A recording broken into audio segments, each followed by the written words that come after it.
कैसे हैं आप सभी लोग? देखिए प्रैक्टिस सेट नंबर 21वां है। 21वां प्रैक्टिस सेट में पहला क्वेश्चन है। पहला क्वेश्चन इसमें दिया हुआ है कि 37 की पावर माइनस का 14 और 37 की पावर 4 गुणा इस तरह से दिया हुआ है यहाँ पर। ये भाग्य और यहाँ पर गुणा में दिया हुआ है। ये सभी 37 है। मैंने बताया था इसमें कुछ मैंने बताया था इसके नियम बताए थे करने के कि अगर मेरे पास कोई संख्या है इस तरह से कि x की पावर m है कोई संख्या और गुणा मेरे पास x की पावर n है। तो यहाँ पर मेरे नीचे ये दोनों अगर सेम है तो ये गुणा में घातें जुड़ जाती हैं, एक्स एम प्लस एन हो जाएगा। उसी प्रकार अगर एक्स एम बटे एक्स एन हो तो ये ऊपर जाकर के घट जाती हैं, तब यहाँ पर एक्स की पावर एम माइनस एन आएगा यहाँ पर। ठीक, इसके इधर अगर मैं ये कह दूँ कि एक्स की पावर एन और वाई की पावर एन है, अब ये नीचे चेंज हो गई है और ऊपर सेम है, तब ये एक्स वाई की पावर एन इस तरह से लिखा जाएगा। ठीक है, ये बात समझ में आ गई होगी। तो यहाँ पर अब हम क्या करेंगे, इसमें यही करना है जो अभी मैंने बताया। यहाँ पर ये भाग है, 37 की पावर क्या लिखा हुआ है, 37 की पावर लिखा हुआ है यहाँ पर 14। और जब मैं इसको गुणा करूँगा, भाग को गुणा बनाऊंगा तो ये 1/37 की पावर माइनस का प्लस का है तो यह 4 आ जाएगा और गुणा 37 की पावर माइनस का 12 आ जाएगा। यहाँ पर इस तरह से लिख सकते हैं इसको। अब ये नीचे भाग में है तो ऊपर जाएगा तो घटेगा, ऊपर जाकर के मैंने अभी बताया था, तो सेट होगा इसका 37 की पावर माइनस के, ये नीचे प्लस में तो ऊपर माइनस में जाएगा और माइनस का 14 और माइनस का 4 कितना हो जाएगा, माइनस का 18 बनता है। ठीक, इसी तरह से गुणा करूंगा मैं, 37 की पावर कितना आ जाएगा, 37 की पावर माइनस का 12 आ जाएगा। अब फिर से गुणा में घातें जुड़ जाएंगी, गुणा में घातें जुड़ती हैं। ठीक है, गुणा में घातें जुड़ जाएंगी तो ये माइनस माइनस प्लस हो जाएगा इस बार भी, लेकिन निशान जो आएगा वो माइनस का ही रहेगा। ठीक है, तो ये हो जाएगा यहाँ पर 30, 37 की पावर माइनस का 30 आ जाएगा। ऑप्शन नंबर बी सी ठीक हो जाएगा इसका। ठीक, इस तरह से कर लेंगे, आसान क्वेश्चन था। अब क्वेश्चन नंबर इसमें दूसरा ही इसी में दिया हुआ है, ये छोटे क्वेश्चन थे तो मैंने इसीलिए इसी में मर्ज कर दिए थे यहाँ पर ये। अब यहाँ पर ये क्वेश्चन है, यहाँ पर -5 -8 प्लस, देखो यहाँ पर ये दिया हुआ है इस तरह से, तो मैं क्या करूँगा इसमें, इसको रैशनलाइज कर दूंगा, इस वाले को रैशनलाइज कर दूंगा इसे, क्योंकि नीचे है ना यहाँ पर ये, तो इसे मेरा नीचे कुछ ना कुछ मान निकल आएगा अगर मैं इसको रैशनलाइज कर दूंगा तो मैं यहाँ पर इसको लिखूंगा 5 की पावर 5 -8 प्लस 2√15 और बटे में आ जाएगा मेरा यहाँ पर ये 4। जब इसको रैशनलाइज करूँगा, इसकी जो मैं गुणा करूँगा, 8 प्लस 2√15 की जो गुणा करूँगा, यहाँ पर गुणा और भाग करूँगा तो मैं 8 माइनस, यहाँ जो प्लस का निशान है तो माइनस लूँगा, माइनस का निशान है तो प्लस लूँगा, तो यहाँ पर माइनस का निशान लूँगा, माइनस का 2√15 से यहाँ पर गुणा करूँगा, साथ ही नीचे भी 8 माइनस का 2√15 से नीचे गुणा करूँगा इस वाले में। ठीक है, इस तरह से करूँगा। अब मेरे पास यहाँ पर क्या बचेगा, 5 माइनस का 8 प्लस 2√15 बटे 4 आ जाएगा यहाँ पर, और ये माइनस का है तो ये ऊपर आ जाएगा, यहाँ पर ऊपर आएगा, ऊपर केवल ये आ जाएगा क्योंकि 1 से गुणा हो जाएगी तो 8 माइनस का 2√15 आएगा। और जब इसकी गुणा करूँगा तो ये इस फॉर्म में होगा, ए स्क्वायर प्लस बी स्क्वायर, ए स्क्वायर माइनस का बी स्क्वायर वाली फॉर्म में आ जाएगा यहाँ पर ये। इसी को ही हम ए प्लस बी और ए माइनस बी लिखते हैं। ठीक है, ए प्लस बी और ए माइनस बी लिखते हैं, देखो इसी फॉर्म में है ये। ठीक, सेम ए की जगह 8 और बी की जगह 2√15 है, प्लस माइनस। ठीक है, इसी तरह से तो इसको हम इस फॉर्म में लिखते हैं, ए स्क्वायर माइनस का बी स्क्वायर इसमें। ठीक है, अगर मैं इसको ए स्क्वायर माइनस का बी स्क्वायर लिखता हूँ तो फिर मेरा क्या बन जाएगा, ये मेरा बन जाएगा, यहाँ पर इसको मैं करता हूँ तो 8 64 हो जाएगा, यानी कि यहाँ पर 64 आ जाएगा, और माइनस का 15 और 15 की जब गुणा करूँगा रूट की तो 15 ही बचेगा, और 2 दूनी 4, 15 चौका 60 आ जाएगा यहाँ पर। इतनी बात समझ में आ गई। अब मैं क्या करूँगा, 5 माइनस का इसको ऐसे ही लिखूँगा अभी, हालाँकि यहाँ पर मुझे हल्का-सा टिक लगा कर बस अब दिमाग में याद रखना था कि ये चीज़ यहाँ पर ये है। ठीक है, एग्ज़ाम में करते हुए इतना लिखना नहीं पड़ता है एग्ज़ाम में, इसको छोड़ दिया जाता है। तो यहाँ पर 64 आ जाएगा। ठीक है, यहाँ पर 64 में से 4 जाएगा तो 64 में से 60 जाएगा तो 4 बचेगा यहाँ पर ये यहाँ पर 8 माइनस का 2√15 और बटे नीचे 4 आ जाएगा। अब ये नीचे सेम है तो ऊपर वाले ये घट जाएँगे। नीचे भी मैं इसके बटे में 1 करके इसका सबका एलसीएम ले सकता हूँ, बटे में 1 करके एलसीएम ले लूँगा तो 4 इसका सबका टोटल का एलसीएम आ जाएगा यहाँ पर। ठीक है, सबका एलसीएम आ जाएगा तो 4 पंजे 20 हो जाएगा ये, 4 पंजे 20 आ जाएगा। इसको मैं ऐसे ही रखूँगा, 8 माइनस का 2√15। ठीक है, और इसको मैं रखूँगा माइनस का 8 और प्लस का 2√15। ठीक है, इस तरह से रख लूँगा इसको मैं। इतना मैं खोल के इसलिए बता रहा हूँ क पूरा करके कि समझ में आ जाए, बाकी इतना करना नहीं पड़ता है। ये ऊपर ही इतना दिमाग लगा कर के कैलकुलेशन करनी पड़ती है और ये तब होगा जब हम इसमें प्रैक्टिस करेंगे इसमें। तो ये एक तो ये कैंसल हो जाएगा यहाँ से, ठीक? और इसमें कुछ कैंसल नहीं हो रहा है यहाँ पर। ये 20 है और ये माइनस का आ जाएगा 8, माइनस का 8 आ जाएगा, माइनस का 16 आ जाएगा। 1 8 ये है और 1 8 यहाँ पर ये है। तो 20 में से 16 जाएगा, 4 बचेगा, 4/4 आ जाएगा। इसका आंसर आ जाएगा 1। तो इस तरह से ये करना पड़ेगा इसमें ये, ठीक है? इतनी कैलकुलेशन तो इसमें करनी पड़ेगी, लेकिन इतना जो मैंने ये लिखा है ना, ये लिखना नहीं होगा, बल्कि यहीं सोच कर के यहीं कुछ करना पड़ेगा। बाकी ये निशान जो माइनस को प्लस में हमें बदलना है, यही हमें बस थोड़ी-सी करनी पड़ेगी 1-2 लाइन में, बाकी इतना नहीं करना होगा एग्ज़ाम के या एग्ज़ाम के समय पर। अब अगला क्वेश्चन देखते हैं। अगला क्वेश्चन यहाँ पर ही दिया हुआ है कि 2 मिश्र धातु हैं, उसमें लोहा और सीसा है, ठीक है? ये आयरन है और एक लेड है इसमें। ठीक है? आयरन और लेड का अनुपात इसमें 4 और 3 का है। पहले में जो है वो 4 और 3 का है, 2 मिश्र धातु में। दूसरी मिश्र धातु बी है, इसमें क्या अनुपात है? इसमें 1 और 6 का अनुपात है। टोटल कितना है ये? टोटल 7 है, ये भी टोटल 7 है यहाँ पर। इसका एलसीएम लूँगा 7 ही आएगा यहाँ पर, एलसीएम 7 ही आएगा। 7 तिकम 7 और 7 तिकम 7 आ जाएगा। अब बोला है आगे कि 7 किलोग्राम पहले में से 7 किलोग्राम, भई दूसरे में से निकाला जा रहा है 14 किलोग्राम।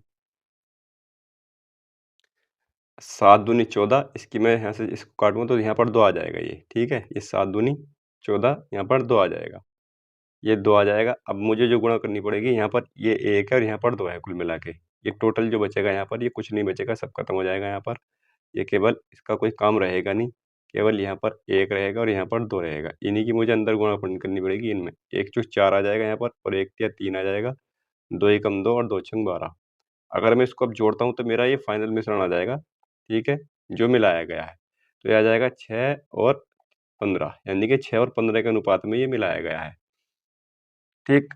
अब इसमें बोला है कि इसमें कुछ शुद्ध लोहा मिलाया जाता है, इसमें कुछ शुद्ध लोहा भी मिलाया गया था, ठीक है? जिसके बाद जो अनुपात था वो 1-1 हो गया था, लोहा मिलाने के बाद।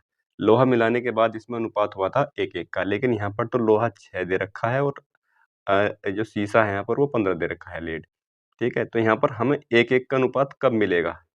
ठीक है? इसको बताने के भी 2 तरीके हैं, ठीक है? जो आसान तरीका है मैं वो बता रहा हूँ, ठीक है? एक तरीका में और मैं उसको रेशियो को बैलेंस करके ही बता सकता था, लेकिन इसमें इससे आसान तरीका ये है कि मेरा 1-1 का अनुपात कब होगा यहाँ पर? 1-1 का अनुपात तब होगा जब मैं इसमें को 9 यूनिट लोहा मिलाऊँगा, जो कि इसमें बात की गई थी यहाँ पर। इसका मतलब यही है कि यहाँ पर 9 यूनिट लोहा मिलाया गया था यहाँ पर, या 9 किलोग्राम लोहा मिलाया गया था, ये भी कह सकता हूँ मैं, ठीक है? तभी मेरा अनुपात यहाँ पर 1-1 होगा। कैसे होगा? 9 और 6 15 होगा, तभी 15-15 अनुपात 1 बनेगा यहाँ पर। तो कुल मिला के अंतिम मिश्रण में जो धातु का वज़न क्या होगा? 6, 15, 21 तो ये था और 9 ग्राम मैंने ये भी मिलाया, तो टोटल 30 किलोग्राम होगा यहाँ पर, ठीक है? टोटल 30 ग्राम। ऑप्शन नंबर बी ठीक हो जाएगा, ये बात समझ में आ गई होगी। अगला क्वेश्चन ये है यहाँ पर कि x के किस मान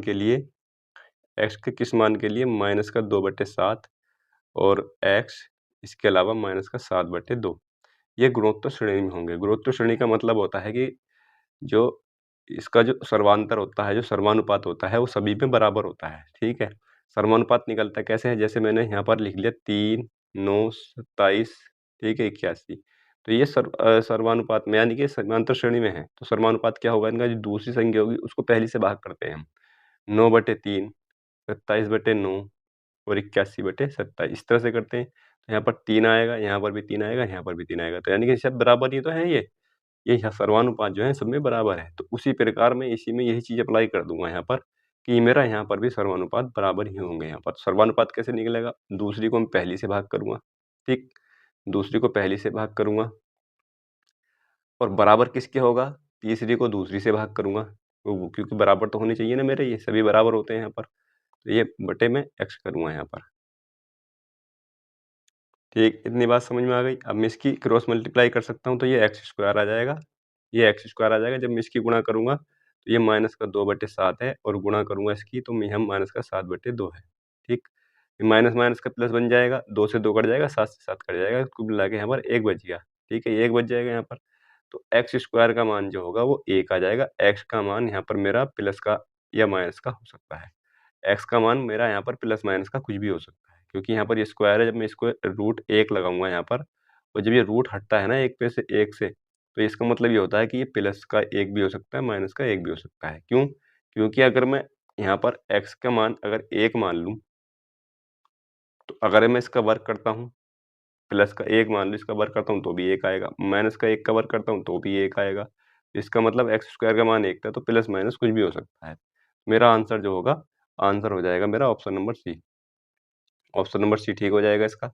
अगला क्वेश्चन भी इसी में ही है, ठीक है? अगला क्वेश्चन यह समझ में आ गया होगा क्वेश्चन, ठीक है?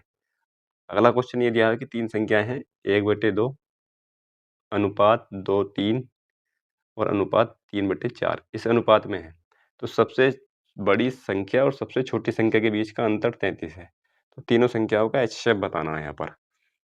तो यहाँ पर ये संख्याएँ दी हुई हैं, तो इन संख्याओं को मैं बैलेंस कैसे करूँगा? बैलेंस करने के लिए मुझे क्या करना पड़ेगा? 4, 3 और 2 इनका एलसीएम लेना पड़ेगा। एलसीएम एलसीएम लेके मैं गुणा कर दूँगा, ताकि मेरा ये बैलेंस हो जाएगा। एलसीएम कितना है इनका? एलसीएम है इनका 12। 12 से जब गुणा करूँगा इसकी, तो 2 छंग 12 6 आ जाएगा यहाँ पर, ठीक है? 3 से करूँगा 3 चौक 12 और 4 दूनी 8 आ जाएगा यहाँ पर। इसके करूँगा 4 तिया 12 और 3 तिया 9 आ जाएगा यहाँ पर। ये तीनों संख्याएँ मेरी बैलेंस हो गई। ये संख्या इस अनुपात में भी ले सकता हूँ मैं। इसमें बोला है कि सबसे बड़ी और सबसे छोटी के बीच का अंतर, सबसे छोटी ये है और सबसे बड़ी ये है, तो इनके बीच का अंतर जो है वो 3 है। इनके बीच का अंतर इनके बीच का अंतर 3 है, जो किसके बराबर है? 33 के। 1 का मान मेरा क्या आ जाएगा? 11 आ जाएगा। अगर 1 का मान किन्हीं संख्याओं के अनुपात में अगर 1 का मान मेरा 11 1 का मान कुछ भी निकल आए, तो वही मेरा एचसीएफ होता है, पहली बात। ये संख्याएँ यहाँ पर है, तो इसका मतलब 11 जो है इनमें सब में कॉमन है। यहाँ पर 1 का मान आ गया तो 11 मेरा कॉमन है, और कॉमन क्या होता है? एचसीएफ भी तो होता है, तो आंसर बी हो जाएगा इसका। डी हो जाएगा यहाँ पर ये, ठीक है? 11 इसका आंसर हो जाएगा। ये हम इसको 11 छंग 66, 11 अट्ठे 88 और 11 दूनी 99 भी करेंगे, तो यहाँ पर भी दिख रहा है कि इनका एचसीएफ 11 ही है। अगला क्वेश्चन ये है यहाँ पर कि अनामिका अपनी कार्ड से एक चीज़ और है, इन कुछ क्वेश्चन ऐसे हैं, एक या लगभग 40 का प्रैक्टिस सेट होता है, 40 में से 15-20 क्वेश्चन ऐसे होंगे जो मैं ऑप्शन से ही बता सकता हूँ, और थोड़ी-सी और ऐसी उसमें चीज़ें बता सकता हूँ कि वहाँ से आंसर निकल आए। लेकिन उस चीज़ की आदत मेरी है नहीं। क्यों? क्योंकि मैथ को समझने की आवश्यकता है, रट्टा मारने की और ट्रिक अपनाने की ज़्यादा आवश्यकता है नहीं, ठीक है? बहुत से सवाल ऐसे होते हैं कि वहाँ पर ट्रिक लग सकती है, लेकिन मैं उसको बताता नहीं हूँ। क्यों नहीं बताता हूँ? क्योंकि अगर मैंने वो ट्रिक से बता दी, उसी प्रकार का अगर सवाल थोड़ा-सा भी चेंज हो गया ना, तो हम फँसे रह जाएँगे वहाँ पर, क्योंकि हमें फिर उसी की आदत पड़ जाएगी। कुल मिला के हमारा कॉन्सेप्ट आसान होना चाहिए, इतना आसान होना चाहिए कि हम जो है अपने समय में सवाल को, क्वेश्चनों को पूरा कर सकें। इतना हमारे पास कॉन्सेप्ट हमारा मजबूत होना चाहिए, ठीक है? अब यहाँ पर दिया हुआ है कि अनामिका अपनी कार से 183 किलोमीटर की दूरी 61 किमी प्रति घंटे की चाल से और 225 किलोमीटर की दूरी 45 की चाल से तय करती है। तो औसत चाल बतानी है। औसत चाल क्या होती है? एवरेज स्पीड जो होती है, एवरेज स्पीड क्या होती है? एवरेज स्पीड होती है टोटल दूरी, टोटल डिस्टेंस बटे टोटल टाइम, ठीक है? ये टोटल टाइम इस तरह से होता है यहाँ पर। तो टोटल डिस्टेंस कितनी है? टोटल डिस्टेंस होगी 183 किलोमीटर की ये है और 225 की ये है, तो टोटल कितनी हो जाएगी यहाँ पर? 5 और 3 8, 10 यानी कि 408 हो जाएगी। 408 हो रही है यहाँ पर ये, ठीक है, 408 हो जाएगी। अब मुझे यहाँ पर समय कितना लग रहा है? इसको अनामिका को कितना समय लग रहा है? 61 से 83 को भाग करूँगा तो 3 बार जाएगा ये, ठीक है? यानी कि इसको 3 घंटे लग रहे हैं। 61 की स्पीड से 183 को तय करने में इसको कितना समय लग रहा है? ये समय लग रहा है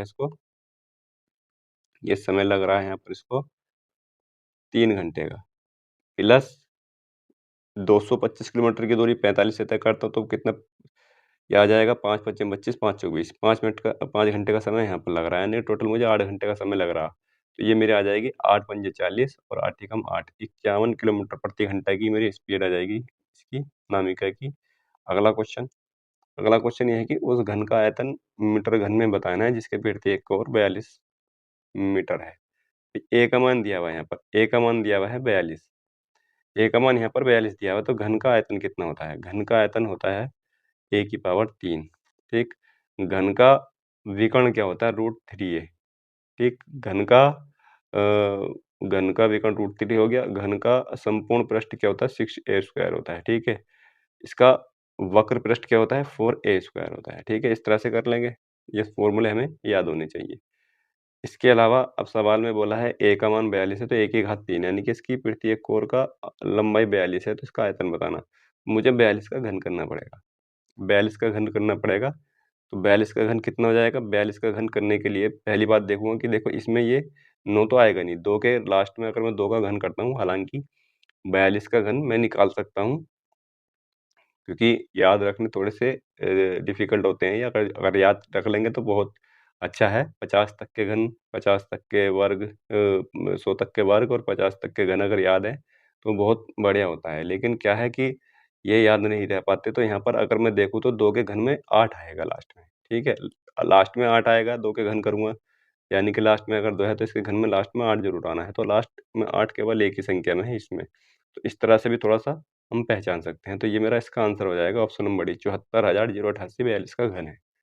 अ अगला क्वेश्चन दिया हुआ है कि एक सब्जी विक्रेता है, इसने ₹19 प्रति किलोग्राम की दर से 100 किलोग्राम आलू खरीदे, गाड़ी भाड़े पर ₹100 खर्च किए, 60 किलोग्राम आलू 50% के लाभ पर, शेष माल का आधा हिस्सा 40% के लाभ पर, इसके बाद बचे हुए आलू को आधे को 25% के लाभ पर, और बोला है कि 42% का टोटल लाभ प्राप्त करने के लिए उसे आलूओं को बेचते समय कितने लाभ का लक्ष्य रखना चाहिए, कितना लाभ कमाना चाहिए उसको, शेष आलुओं पर। ये सवाल में पूछा है। तो यहाँ पर करने के 2-3 तरीके हैं इसके। जो तरीका सही है वो मैं तरीका बता रहा हूँ, जिसमें थोड़ा समय बच सकता है और सवाल के गलत ना होने के चांस कम होंगे। तो यहाँ पर मैं मान लूँगा कि यहाँ पर मानना क्या है, यहाँ पर 100 किलोग्राम आलू दिए हुए हैं ऑलरेडी। तो यहाँ पर 100 किलोग्राम आलू है यहाँ पर। ये 100 किलोग्राम आलू इसके पास थे यहाँ पर, ठीक। इसने क्या किया, इसने 60 किलोग्राम आलू, 60 किलोग्राम आलू तो बेच दिए इसने 50% के लाभ पर यहाँ पर, ठीक। बचे कितने? बचे 40, और उसका आधा हिस्सा बोला है 40% के लाभ पर बेचने को। बचे कितने? 40, और 40 का आधा हिस्सा 20, इसको बेच बेच दिया उसने 40% के लाभ पर। अब बोला है कि बचे हुए कितने हैं? अभी बचे हुए 60, 20, अभी 20 बच रहे हैं। तो 20 का भी आधा हिस्सा उसने 25% के लाभ पर, यानी कि 10 को 25% के लाभ पर बेच दिया। अब कह रहा है कि अब जो बचा हुआ हिस्सा है वो, उसको कितने परसेंट लाभ पर बेचे कि उसे समग्र लाभ 42% का हो। यानी कि मैंने मान लिया कि अगर वो 20% पर बेच रहा है यहाँ पर, और टोटल ये कितना था, 100 किलोग्राम थे यहाँ पर, तो उसको कितना 42% का लाभ होना चाहिए। ठीक है, ये चीज़ मैं रखता हुआ आ रहा हूँ। यहाँ से मैं इनका रेशियो ले सकता हूँ सभी का, ऊपर वालों का। यहाँ से इनका मैं सभी का रेशियो लूँगा, तो यहाँ पर सी 0 कट जाएँगे सबसे, एक-एक 0 सब में से कट जाएँगे, फिर इनकी गुणा कर दूँगा। यहाँ पर आ जाएगा 6 पंजे 30, ये 300% आ जाएगा। इसकी गुणा करूँगा, ये 80% आ जाएगा यहाँ पर। इसकी गुणा करूँगा, ये आ जाएगा यहाँ पर 25%, और ये P% आ जाएगा यहाँ पर। और ये बराबर में आ जाएगा, एक C पर यहाँ से भी कटा है तो 420% आ जाएगा ये, ठीक। अब मैं यहाँ से P% निकाल सकता हूँ, कैसे निकालूँगा? इन सबको जोड़ूँगा, 400 में से 420 में से घटा दूँगा। 380 और 405, 405 को 420 में से घटा दूँगा, तो P% का मान कितना आ जाएगा? ये आ जाएगा यहाँ पर 420 में से 400 बच जाएगा, 15% बचेगा, ठीक है। P का मान जो बचेगा मेरे पास वो 15% आएगा इसका मान। तो 15% को मैं क्या लिख सकता हूँ? 15% को लिख सकता हूँ 15/100, या इसको मैं 0.15 लिख सकता हूँ, जो कि ऑप्शन नंबर डी में है। ठीक है, इस तरह से कर लेंगे, आसान है इस तरह से करने में। ठीक है, अगर ये तरीका नहीं लग रहा अच्छा, तो आप कमेंट कर सकते हैं। मैं अगली बार इसी सवाल को, या ऐसा कोई सवाल आएगा, मैं उसके एक और मल्टीपल तरीके बता दूँगा। ये तरीका उनमें से सबसे अच्छा है जो मुझे लगा है। ठीक है, बाकी अगर इसके तरीके और जानना चाहें तो मैं और बता सकता हूँ। ठीक है, इस सवाल में, इस प्रैक्टिस सेट में कुछ सवाल थोड़े से बड़े हैं, इसमें समय ज़्यादा लग सकता है, तो इसलिए मैं इसमें कम मल्टीपल तरीके कम बताऊँगा। ठीक है, अगला सवाल ये है, मोहन की आयु उसके बेटे से 4 गुना है। जो मोहन की आयु है, उसके बेटे से 4 गुना है। 3 वर्ष के बाद मोहन की आयु उसके बेटे से साढ़े 3 गुना हो जाएगी। मोहन की वर्तमान आयु वर्षों में क्या होगी? तो देखो यहाँ पर ये मोहन है, और ये उसका बेटा है सन उसका, ठीक है? यहाँ पर क्या है कि मोहन की जो आयु है वो 4 गुना है। मोहन की आयु 4 गुना है अपने बेटे से, कब? वर्तमान में। वर्तमान को मैं 0 लिखूँगा। इसके बाद साढ़े 3 गुना हो जाएगी, कब? 3 वर्ष के बाद। साढ़े 3 गुना का मतलब होता है 7/2। साढ़े 3 गुना को मैं 7/2 लिख सकता हूँ, यानी कि मोहन की अगर 7 है तो इसकी 2 हो जाएगी। इसकी 2 होगी तो इसकी 7 होगी। कुल मिला के ये बात है, साढ़े 3 गुना का मतलब ये होता है। और ये होगी कब? ये होगी 3 साल के बाद। यहाँ पर मैं इसका देखता हूँ तो ये 3 बढ़ रहा है यहाँ पर, और यहाँ पर 1 बढ़ रहा है, तो इसका मतलब रेशियो बैलेंस नहीं है। इसीलिए मैंने इस सवाल के 2 तरीके बता रखे हैं कि अगर रेशियो बैलेंस नहीं है, तो फिर हम कैसे कर सकते हैं, ठीक है? रेशियो बैलेंस नहीं है, कर तो ऐसे भी सकते हैं, लेकिन बहुत से बच्चों को लगेगा कि रेशियो बैलेंस करने में दिक्कत है। लेकिन जो रेशियो बैलेंस कर लेंगे कोई दिक्कत नहीं। रेशियो बैलेंस करने का ये तरीका है कि इनका डिफरेंस कितना है? इनका डिफरेंस 5 है, ठीक? इनका डिफरेंस कितना है? इनका डिफरेंस 3 है। अब इस 5 की इन दोनों में गुणा करो ऊपर, ये आ जाएगा 5 चौक 20, यहाँ आ जाएगा 5 एकम 5, इस 3 के नीचे गुणा करो 3 सत्ते 21, इस 3 की इससे गुणा करो 6। अब देखो 20 में से 1 बढ़ रहा और 5 में से 6 में 1 बढ़ रहा, तो अब हो गया ना, हो गया बैलेंस। तो इस तरह से हम इसको बैलेंस कर सकते हैं, इस तरह से बैलेंस कर सकते हैं। जो इस तरह से बैलेंस नहीं कर सकते उसके लिए मैं एक तरीका और बता दूंगा इसी में ये भी। तो यहाँ पर कितना बढ़ रहा, दोनों तरफ 1 बढ़ रहा, यहाँ पर 1 बढ़ रहा दोनों तरफ, तो 1 का मान जो होगा वो इसके डिफरेंस के बराबर होगा। यहाँ कितना डिफरेंस है, यहाँ पर केवल 3 का डिफरेंस है यहाँ पर, ठीक है। प्लस माइनस में इसीलिए रखता हूँ ताकि यहाँ डिफरेंस निकाल सकूँ। 1 का मान 3 आ जाएगा, तो मैं इसमें गुणा कर दूंगा, 3 दूनी 6 यानी कि 60 ही आ जाएगा, और 3 की 5 में गुणा करूंगा ऊपर, तो 3 पंजे 15 आ जाएगा, क्योंकि मेरे पास अब यूनिट ये थी एक्चुअल वाली। तो यहाँ पर मैं कह सकता हूँ कि मोहन 60 वर्ष का है वर्तमान में, और उसका बेटा 15 साल का है। सवाल में क्या पूछा, मोहन की वर्तमान आयु, मोहन की वर्तमान आयु हो जाएगी 60 साल की। तो इस तरह से कर सकते हैं इस सवाल को। लेकिन अगर इसको तरीके को बैलेंस ना कर पाओ आप, तो मैं इसका एक तरीका और बता रहा हूँ जिसमें बैलेंस करने की ज़रूरत नहीं पड़ेगी। तो इसको मैं क्या करूँगा, सेम वही तरीका यही रहेगा, लेकिन बैलेंस करने की ज़रूरत नहीं रहेगी। तो यहाँ पर मोहन दिया हुआ है और यहाँ पर उसका बेटा दिया हुआ है।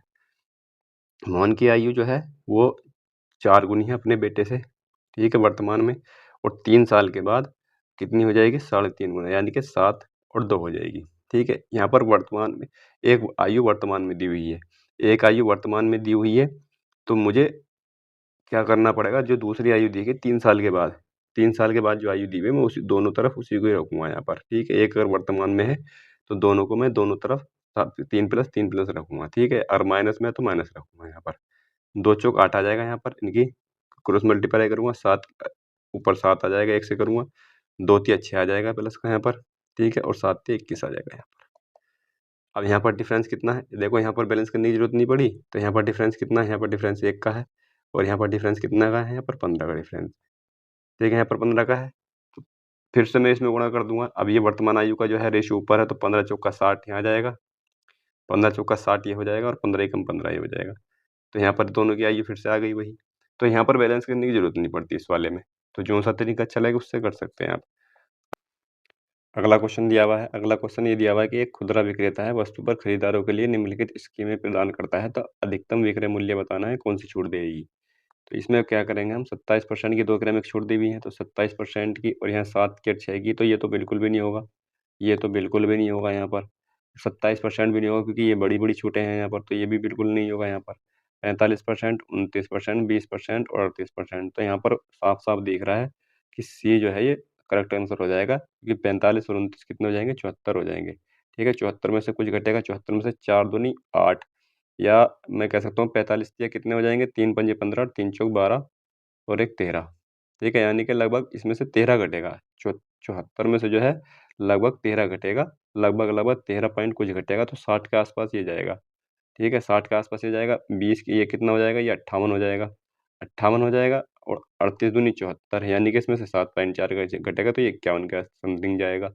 इसकी जो सक्सेसिव जाएगी वो 51 के समथिंग जाएगी, इसकी 60 के। तो कुल मिला के साफ-साफ दिख रहा है, ठीक है, तो 27 इसका यानी कि सी इसका सही आंसर हो जाएगा। बाकी आप निकाल के भी देख सकते हैं, ये मैंने लगभग-लगभग इसमें निकाल दिए। इसमें आवश्यकता होती निकालने की या करने की तो मैं करके बताता इसको। और उस त्रिभुज का क्षेत्रफल ज्ञात कीजिए जिसकी भुजाएँ 28 सेमी, 24 सेमी और 32 सेंटीमीटर है। ठीक है? यहाँ पर ये त्रिभुज के हमने पहले ये देख लेंगे कि ये त्रिभुज जो है हमारा ट्रिपल एट तो नहीं है। ट्रिपल एट मतलब इसकी एक भुजा 90 डिग्री की तो नहीं है। ये हमने ये देख लेंगे कि इसमें जो है ये ट्रिपल एट देखना होता है, ठीक है? ऐसा तो इसमें है नहीं, ये बराबर भी नहीं है ये। अगर बराबर भी होती तो भी हम देख लेते, बराबर होती तो समबाहु त्रिभुज का फ़ॉर्मूला लग जाता। यहाँ पर ये सब अलग-अलग है, सब अलग-अलग है, तो हम इसको कैसे करते हैं? इसका एक फ़ॉर्मूला होता है करने का, इसको सबको अलग-अलग करने का। इसका होता है एस, एस माइनस का ए, एस माइनस का बी और एस माइनस का सी। ये क्षेत्रफल का फ़ॉर्मूला होता है, यहाँ से क्षेत्रफल निकलता है। यहाँ पर ए, बी, सी इनकी भुजाएँ हैं अलग-अलग। एस का मान कैसा आता है? एस कहते हैं अर्ध परिमाप को।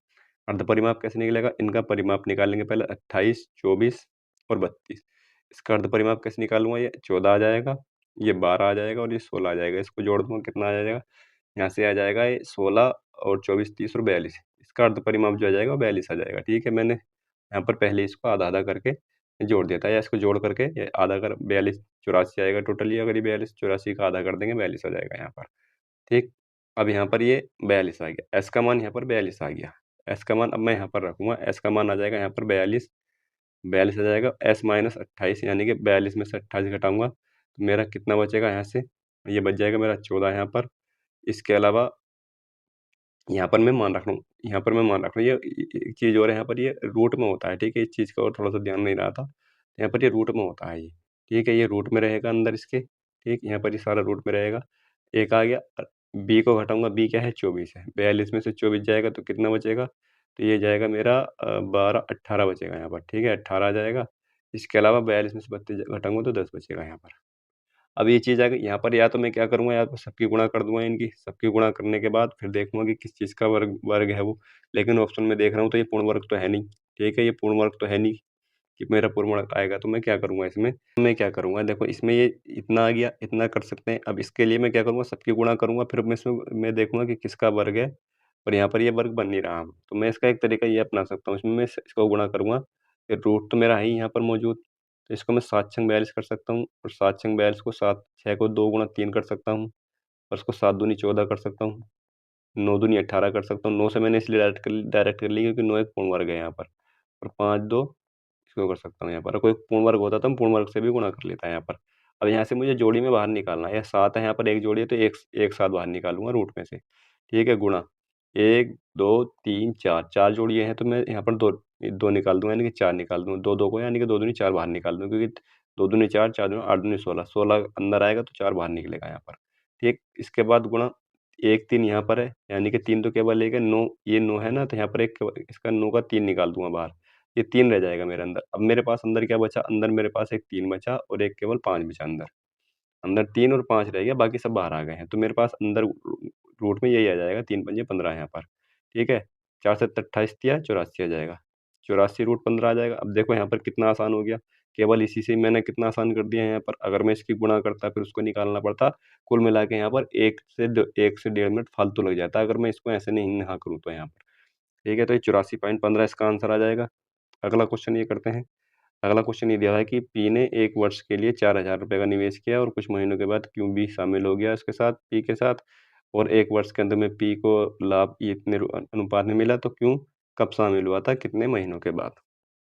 यहाँ पर पी है, ये मैं पी कर लूँगा यहाँ पर। ये पी है, ये पी है और ये क्यू है यहाँ पर। यहाँ पर इनका रुपए लगाए इन्होंने कुछ समय के लिए लगाए और इन्होंने कुछ प्रॉफ़िट कमाया, राजस्व। प्रॉफ़िट पी भी लिख सकता हूँ इसको मैं। यहाँ पर रुपए कितने लगाए इसने? ₹4000 लगाए इसने। क्यू ने कितने लगाए? ₹6000 लगाए थे। इनका रेशियो क्या था? 2 का और 3 का रेशियो में लगा दिया इन्होंने। टाइम का कितना था? टाइम का देखो यहाँ पर टाइम के बारे में कुछ अभी बात नहीं की गई है। तो यहाँ पर ये समय के बारे में पूछा गया। तो राजस्व का अनुपात कितना है इनके? 4 और 3 के अनुपात में है। इनका जो रेवेन्यू है वो 4-3 के रूप में लिया है इन्होंने।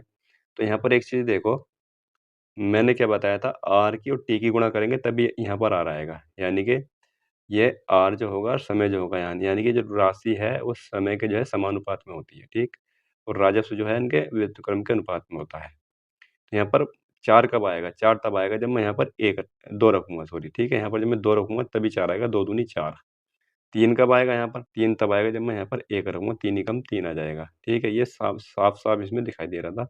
बाकी अगर ऐसा कुछ नहीं मिलता है तो उसका करने का भी मैं तरीका बताऊँगा, सवाल इस तरह के आएँगे और तो मैं और तरीके बता दूँगा, इस तरह से नहीं बन रहा है तो, ठीक है? यहाँ पर आसान बन रहा है तो बना सकते हैं यहाँ पर। अब एक चीज़ है यहाँ पर पी जो है, ये पी क्यों शामिल हुआ था बाद में, क्यों लगा रहा था? क्यों ने तो 1 साल तक अ, पैसे लगा कर रखे थे अपने, यानी कि 12 महीने तक उसने लगा कर रखे थे, क्यों भी इसमें शामिल हुआ था क्यों? तो ये बात तो समझ में आ गई कि 12 का मान जो है 2 का मान जो है वो 12 है। 2 का मान जो है कैसे 12 की यहाँ पर समय का यूनिट कितनी है 2, और इसने 12 महीने तक रुपए लगाए थे, 2 का मान 12 है तो 1 का मान कितना हो जाएगा? 1 का मान 6 हो जाएगा, ठीक? 1 का मान 6 हो जाएगा। इसका मतलब ये हुआ कि यहाँ पर जो क्यू है ना वो 6 महीने तक लगा रहा था। क्यों 12 महीने तक ल ये 12 महीने तक लगा रहा था और क्यों 6 महीने तक लगा रहा था। सवाल में पूछा है कि क्यों कितने महीनों के बाद शामिल हुआ? तो 12 में से 6 घटाएँगे 6 ही आएगा, तो 6 महीने के बाद शामिल हुआ था वो, ठीक है? 6 महीनों के बाद शामिल हुआ था, ऑप्शन नंबर डी ठीक हो जाएगा, ठीक। हुआ है कि श्री कालरा ने अपने बेटे की शिक्षा के खर्चों को पूरा करने के लिए 1,35,000 का लोन लिया था और यह वार्षिक रूप से संयोजित चक्रवृद्धि ब्याज की दर से 12% वार्षिक है, यानी कि जो दर है 12% और टाइम जो है 2 वर्ष 3 माह का है। तो यानी कि यहाँ पर 2 वर्ष 3 माह का मुझे मिश्र धन बताना है, ₹1,35,000 पर 12% की दर से यहाँ पर, ठीक है? इसको करूँगा मैं तो देखो ये कैलकुलेशन से तो भरपूर है क्वेश्चन ये, इसमें पूरी-पूरी कैलकुलेशन है। तरीका मैं ये भी बता सकता हूँ कि इसको मैं सक्सेसिव लेकर के फिर यूनिट डिजिट से करना बता दूँ, ठीक है? उससे ही मैं बता सकता हूँ, लेकिन कहीं अगर हमें करना पड़ गया और इतना तो देखो आप भी कर सकते हैं इस काम को तो। कैलकुलेशन आप कर सकते हो और कोई धनराशि है, धनराशि कितनी है? 1 लाख चलो मैं लिख लेता हूँ यहाँ पर 1,35,000 है यहाँ पर। मैं क्या करता हूँ उसकी दर से गुणा करता हूँ इसकी, ठीक है? दर कितनी है 12% हालाँकि मैं फ्रैक्शन लेकर के करता हूँ, लेकिन यहाँ फ्रैक्शन इसलिए नहीं दे रहा क्योंकि फ्रैक्शन से आसान रहेगा क्योंकि यहाँ पर काटना क्योंकि मैं करूँगा 3/25 आएगा, 25 से भाग करूँगा, 3 में गुणा करूँगा तो बहुत माथापच्ची हो जाएगी, तो यहाँ पर थोड़ा-सा आसान रहेगा। ये 3 साल के लिए है क्योंकि भई है तो देखो 2 साल के लिए लेकिन ये गया तो 3 साल में भी है, तो इसलिए मैं 3-3-1 का ही रेशियो लूँगा अभी मैं यहाँ पर, ठीक है? अभी मैं यहाँ पर 3-3-1 का ही रेशियो लूँगा। तो यहाँ पर मैं क्या करूँगा, इसको काटूँगा यहाँ पर, 2 सिफ़र कट जाएँगे यहाँ से और 12 से गुणा करूँगा तो 12 ज़ीरो 12 पंजे 60, 12 पंजे 60 आ जाएगा और 12 तिया 36, 6 42 का 2 और 12 एकम 12 और 12 चार 16 यानी कि 16,200 यहाँ पर आ जाएगा। ये 3 साल के लिए 3 बार करना था मुझे, 3 से गुणा करनी थी मुझे यहाँ पर लेकिन यहाँ मैं इनको गुणा नहीं करूँगा, गुणा ना करके मैं इस बार अलग-अलग लिखूँगा इनको। 16,200 यहाँ लूँगा और 16,200 यहाँ पर लूँगा, ठीक? आगे फिर से मैं इसकी क्या करूँगा, इस वाले 12/100 की इसमें करूँगा फिर से, 2 ज़ीवर कट जाएँगे तो 12 दूनी 24 आ जाएगा, 12 छंग 72 और 2 74, 12 एकम 12 और 7 1900, 1944 आ जाएगा, 1944 हालाँकि 1944 मुझे ये यहाँ पर रखना चाहिए, ठीक है? 1944 यहाँ आ जाएगा, 1944 फिर से यहाँ पर लिखूँगा एक मैं, 1944 यहाँ लिखूँगा और 1944 यहाँ पर लिखूँगा, ठीक? एक बार फिर से करूँगा इसकी 12/100 की 1944 से यानी कि 12 12 चौक 48, 12 चौक 48 4, 52 का 2, 12 नम्मा 108 और 3 113, 12 एकम 12 और 11 हो जाएँगे 23, 23,328 हो जाएँगे और पॉइंट लगेगा मेरा यहाँ पर, यानी कि 233.28 मैं यहाँ पर भी लिखूँगा, ठीक? अब एक चीज़ है यहाँ पर ये 3 साल का मैंने लिया था, लेकिन यहाँ पर 2 साल 3 माह का है, तो मुझे 2 साल का पूरा ब्याज तो देना पड़ेगा उसको ये। ये 2 साल का ब्याज ये वाला है, 1 साल का ये है, दूसरे साल का ये है, तीसरे साल का ये वाला है। तो मुझे 2 साल का तो ये पूरा देना पड़ेगा ये वाला। तो इसको पूरा दे दूँगा 16 दूनी 32 यानी कि 16 दूनी 32,400 रुपए, तो ये दूँगा और 1944 यहाँ पर है। 1944 ये देने पड़ेंगे 4, 4, 3, 2 और 1 3 और 1 4 34,344 रुपए तो ये देने पड़ेंगे मुझे उसको, ठीक है? 34,344 रुपए ये देने पड़ेंगे। इसके अलावा एक चीज़ और है इसमें कि ये जो 3 माह तीसरे साल का 3 माह तक था, तीसरे साल का जो था 3 माह तक गया था, तो इसमें मैं क्या क्या करूँगा? 3 माह ये जो है यहाँ पर तीसरे साल का जो ब्याज है ये तीसरे साल का जो यहाँ पर ये ब्याज है, तो ये 12 माह का ब्याज है, तीसरे साल के 12 माह का। मुझे यहाँ से केवल 3 माह का ब्याज लेना है। मुझे 12 महीने का ब्याज नहीं लेना है, मुझे केवल 3 माह का ब्याज लेना है यहाँ पर। तो 12 का मान कितना हो जाएगा यहाँ पर इसको जोड़ूँगा एक बार में। एक बार बस यही यहाँ पर कैलकुलेशन रह जाएगी, इसको 12 से मुझे जोड़ना है, 12 के कंपेयर में करना है। तो जोड़ूँगा इसको कितना आ जाएगा 4 3 ये 8 ये आ जाएगा 4 जाएगा यहाँ पर। इसको जोड़ूँगा तो 20,321 आ जाएगा, तो ये 12 महीने का है। 12 महीने का तो मुझे 3 महीने का चाहिए केवल। यहाँ पर मुझे केवल 3 महीने का चाहिए, 12 से भाग कर दूँगा, गुणा 3 से करूँगा तो 3 चौक 12 यानी कि मुझे 4 से भाग करनी पड़ेगी 3 महीने का निकालने के लिए। 4 से भाग करूँगा इसको, 4 से भाग करने के बाद मैं इसमें जोड़ दूँगा, यही मेरा ब्याज आ जाएगा टोटल, ठीक है? 4 से भाग करूँगा यहाँ पर 4 पंजे 20 आ जाएगा ये, 4 पंजे 20 पूरा-पूरा कट गया है यहाँ पर, 4 अट्ठे 32 ये भी पूरा-पूरा कट गया, ज़ीरो लगाऊँगा पॉइंट बढ़ जाएगा मेरा यहाँ पर 4 तिया 12 और 4 दूनी 8 यानी कि 80 पॉइ 5,080.32 अब देखो यहाँ से भी मैं आंसर पूछ सकता हूँ यहाँ पर, देखो यहाँ पर 32 जो 2 जगह आ रहा है लास्ट में, ठीक है? या तो मेरा आंसर सी हो सकता है, या आंसर मेरा ए हो सकता है, ठीक है? यहाँ पर 0 है और यहाँ पर इसमें 4 जुड़ेगा ये, तो इसका मतलब पॉइंट के बाद मेरा 4 आएगा, तो ऑप्शन नंबर मेरा ये ठीक हो जाएगा। मेरा एग्ज़ैक्टली आंसर मेरा ये आ जाएगा है 174.424 इसको मैं जोड़ लूँगा, निकाल सकता हूँ यहाँ पर। ये आ जाएगा मेरा यहाँ पे जुड़ जाएगा इसमें, जोड़ करके मैं इसको निकाल लूँगा यहाँ पर। ये आ जाएगा 50 80.32 इसको मैं जोड़ दूँगा तो ये आ जाएगा मेरा यहाँ पर जोड़ने के बाद 1,35,000 में जोड़ दूँगा तो ये आ जाएगा मेरा यहाँ पर, ठीक है? तो इस तरह से करेंगे। देखो उस जो दूसरा तरीका उससे थोड़ी-सी कहीं न कहीं कैलकुलेशन कम है इसमें, ठीक है? ना तो अगर आपको लग रहा है कि उससे करना है तो आप उससे भी कर सकते हैं, ये मैंने तरीका बता दिया है उस तरह से करने का। दूसरा तरीका वही है कि 12% का मतलब कितना होगा? 12% का मतलब होगा यहाँ पर 3/25 ठीक है? तो 2 साल के लिए तो 25 और 28 हो जाएगी। 2 साल के लिए, तीसरे साल के लिए क्या होगी? तीसरे साल के लिए कितनी है इसकी फ्रैक्शन?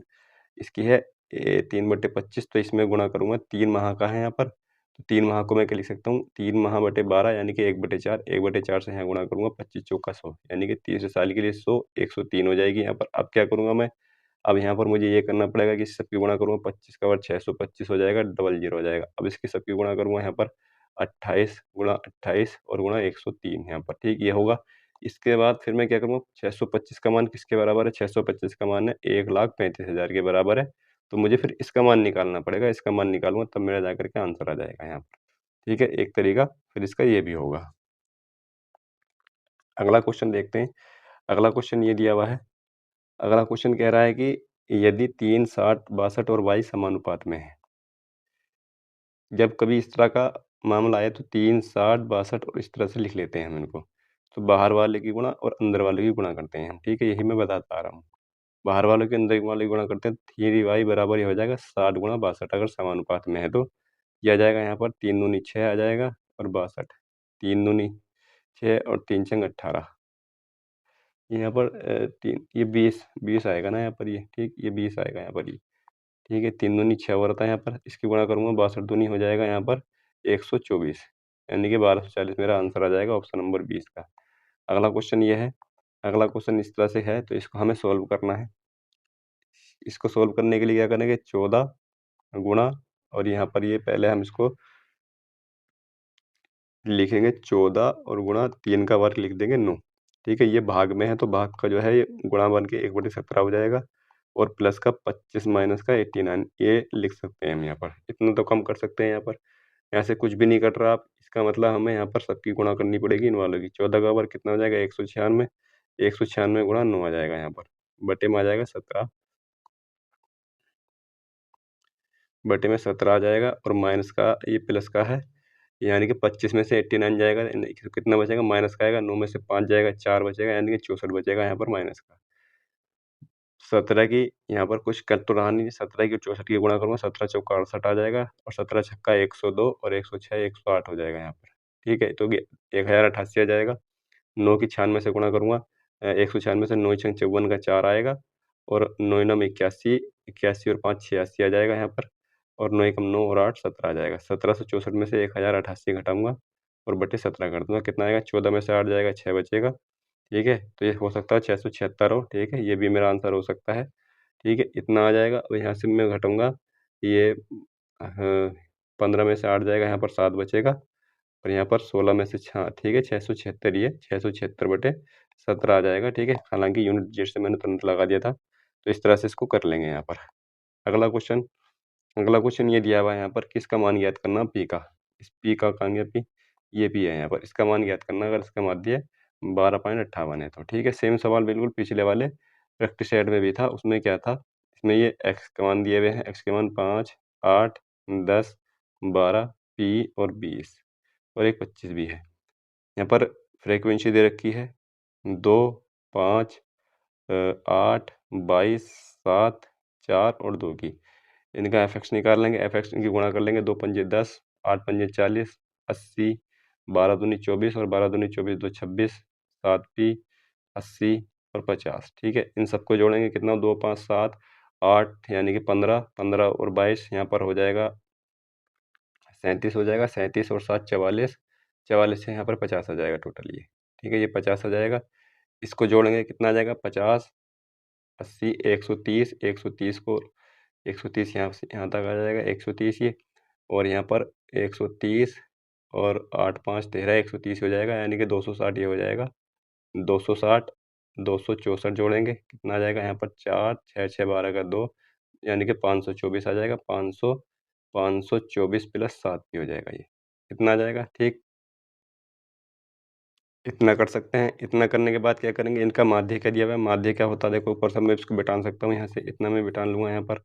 इतना बिठाने के बाद मैं क्या करूँगा, यहाँ पर इसका माध्य दिया हुआ है, माध्य क्या होगा 524, 524 प्लस 7 पी बटे 50, ये इसका माध्य होगा। माध्य क्या दिया हुआ है, ये माध्य क्या दिया हुआ है, माध्य दिया हुआ है यहाँ पर, माध्य दिया हुआ है 50 बराबर का यहाँ पर 12.58, 12.58 इसकी गुणा करूँगा इधर, इसकी गुणा करूँगा तो 524, 524 माइनस प्लस का 7 पी और जब बराबर हो जाएगा, इसकी जब मैं गुणा करूँगा इधर तो ये 50 से करूँगा एक से, यानी कि 1 पॉइंट से तो खत्म हो जाएगा। 5 अट्ठे 40 दोनों खत्म हो जाएंगे। 5 अट्ठे 40, 5 पंजे 25 और 4 29 कहाँ आ जाएगा यहाँ पर 9 और 5 दूनी 10 तो 12 और 5 एकम 5 और 1 629 आ जाएगा। ठीक है, ये 629 आ जाएगा। इसकी गुणा करूँगा सबकी तो ये 629 यहाँ पर आ जाएगा, क्योंकि दोनों सिफर ये पॉइंट से खत्म हो चुके हैं, जो दोनों सिफर लगाने थे। तो 7p का मान कितना आ जाएगा? 7p का मान इसमें से घटा लूंगा तो ये आ जाएगा यहाँ पर 5। ठीक, ये आ जाएगा 5 यहाँ पर, और 0 105 आ जाएगा यहाँ। 105 7 एकम 7 आ जाएगा और 7 पंजे 35, यानी कि इसका मान 15 आ जाएगा। ऑप्शन नंबर डी इस तरह से निकाल लेंगे। क्वेश्चन नंबर 17 है, कह रहा है कि कोई धनराशि है जो 12% की साधारण ब्याज की दर से निवेश करने पर 3 वर्ष के बाद 8,500 रुपये हो जाती है। तो साधारण ब्याज ज्ञात करना है, साधारण ब्याज क्या होगा। ठीक, इसको करने के लिए हम क्या करेंगे, धनराशि पी ले लेंगे। भाई धनराशि पी मान लेंगे, हमारी धनराशि पी है और ये 12% की दर है। 3 वर्षों में कितनी हो जाती है? ये हो जाती है 8500, यानी कि खुद अपने की 8500 हो जाती है, अपने आप में जुड़ करके, ब्याज जुड़ के। इस तो ये जो ब्याज है, ये ब्याज ही तो आया, ये ब्याज अपने में खुद में इस राशि में भी जुड़ेगा, जुड़ने के बाद में से धन बनेगा, 8500 हो जाएगी। ठीक है, 8500 हो जाएगी। यहाँ से मैं क्या कर सकता हूँ, 4 से काट सकता हूँ, 4 तिया 12 और 25 से ये कट जाएगा, 3 तिया 9p आ जाएगा यहाँ पर ऊपर। ऊपर आ जाएगा 9p, नीचे आ जाएगा 25। ठीक है, इसको ऐसे ना करके मैं डायरेक्ट लिखता हूँ। ठीक है, आपने पिछले प्रैक्टिस सेट में भी देखा होगा, डायरेक्ट लिख लेंगे यहाँ से इसको। 9p आ जाएगा और ये 25p आ जाएगा। 25p और 9p कितना हो जाएगा? 25p और 9p हो जाएगा 34p। ठीक, 34p बराबर हो जाएगा 25 गुणा 8500। 25 गुणा 8500 हो जाएगा। 17 से कट जाएगा, 17 दूनी 34, 25 और 17 पंजे 85, यहाँ पर आ जाएगा 500 आ जाएगा। p का मान आ जाएगा 25 गुणा 250। ठीक है, मैंने आधा कर दिया 500 को। 25 गुणा 250, 25 का वर्ग कितना हो जाएगा? 625 हो जाएगा। 25 का वर्ग कितना आ जाएगा? 625, यानी कि वो धनराशि 6,250 रुपये है। 6,250 रुपये हो कितनी जाती है वो? 8500 हो जाती है।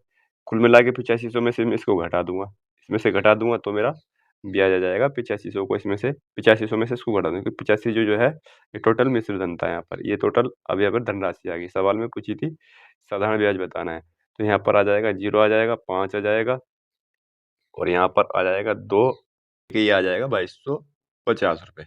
जो ब्याज है वो 2250 रुपये का है। ठीक है, 2250 रुपये ब्याज आ जाएगा। अगला क्वेश्चन करते हैं। अगला क्वेश्चन इसी में ही है, और इसका तो ऑप्शन नंबर भी ठीक हो जाएगा। अगला क्वेश्चन इसी में दिया हुआ है। अगला क्वेश्चन ये दिया हुआ है कि हेमंत और इरफान एक निश्चित काम को करने के लिए क्रम से 6 और 10 दिन लेते हैं। यानी कि ये हेमंत है, ये हेमंत है और ये इरफान है। हेमंत लेता है उस काम को करने के लिए 6 दिन और ये इरफान लेता है 10 दिन उस काम को करने के लिए। उन्होंने एक साथ कार्य करना शुरू किया और 2 दिन के बाद इरफान ने कार्य छोड़ दिया। क्वेश्चन तो आसान ही है खैर।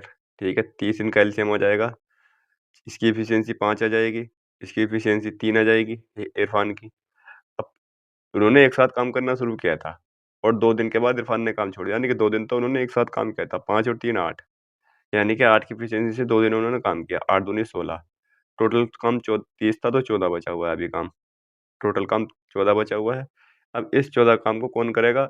इरफान ने छोड़ दिया, हेमंत करेगा। हेमंत की एफिशिएंसी 5 है, एफिशिएंसी हेमंत की 5 है, 5 से इसको भाग कर दूंगा तो ये आ जाएगा 5 दूनी 10, 2 सही 4/5 दिन। ठीक है, 2 सही 4/5 दिन में काम पूरा हो जाएगा। तो आंसर फिर इसी उसमें आ जाएगा, या तो इस तरह से आएगा, जैसे देख लेना ऑप्शन में होगा, ऑप्शन में किस तरह से है देख लेना।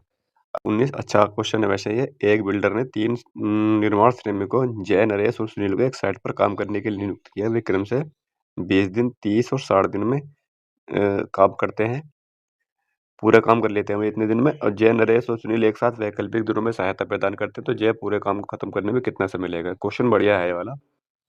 इसमें दिया हुआ है एक तो जय है, इसमें दिया हुआ है एक तो जय है, एक नरेश है और एक सुनील है। ये 3 व्यक्ति हैं। जय करता है किसी काम को 20 दिन में, नरेश 30 दिन में और सुनील करता है उसको 60 दिन में। ठीक है, सुनील 60 दिन में करता है। यहाँ पर इनका एलसीएम आ जाएगा, एलसीएम 60 आ जाएगा, यानी कि टोटल वर्क आ जाएगा। एलसीएम 60 है, टोटल वर्क हो जाता है ये। तो 20 तिया 60, 30 दूनी 60 और 60 एकम 60 आ जाएगा यहाँ पर। ये आ जाएगा 60 एकम 30 दूनी 60 और 60 एकम 60 आ जाएगा। यानी कि इनकी तीनों की एफिशिएंसी आ गई अलग-अलग। इसकी आ जाएगी 3, इसकी 2 और इसकी 1।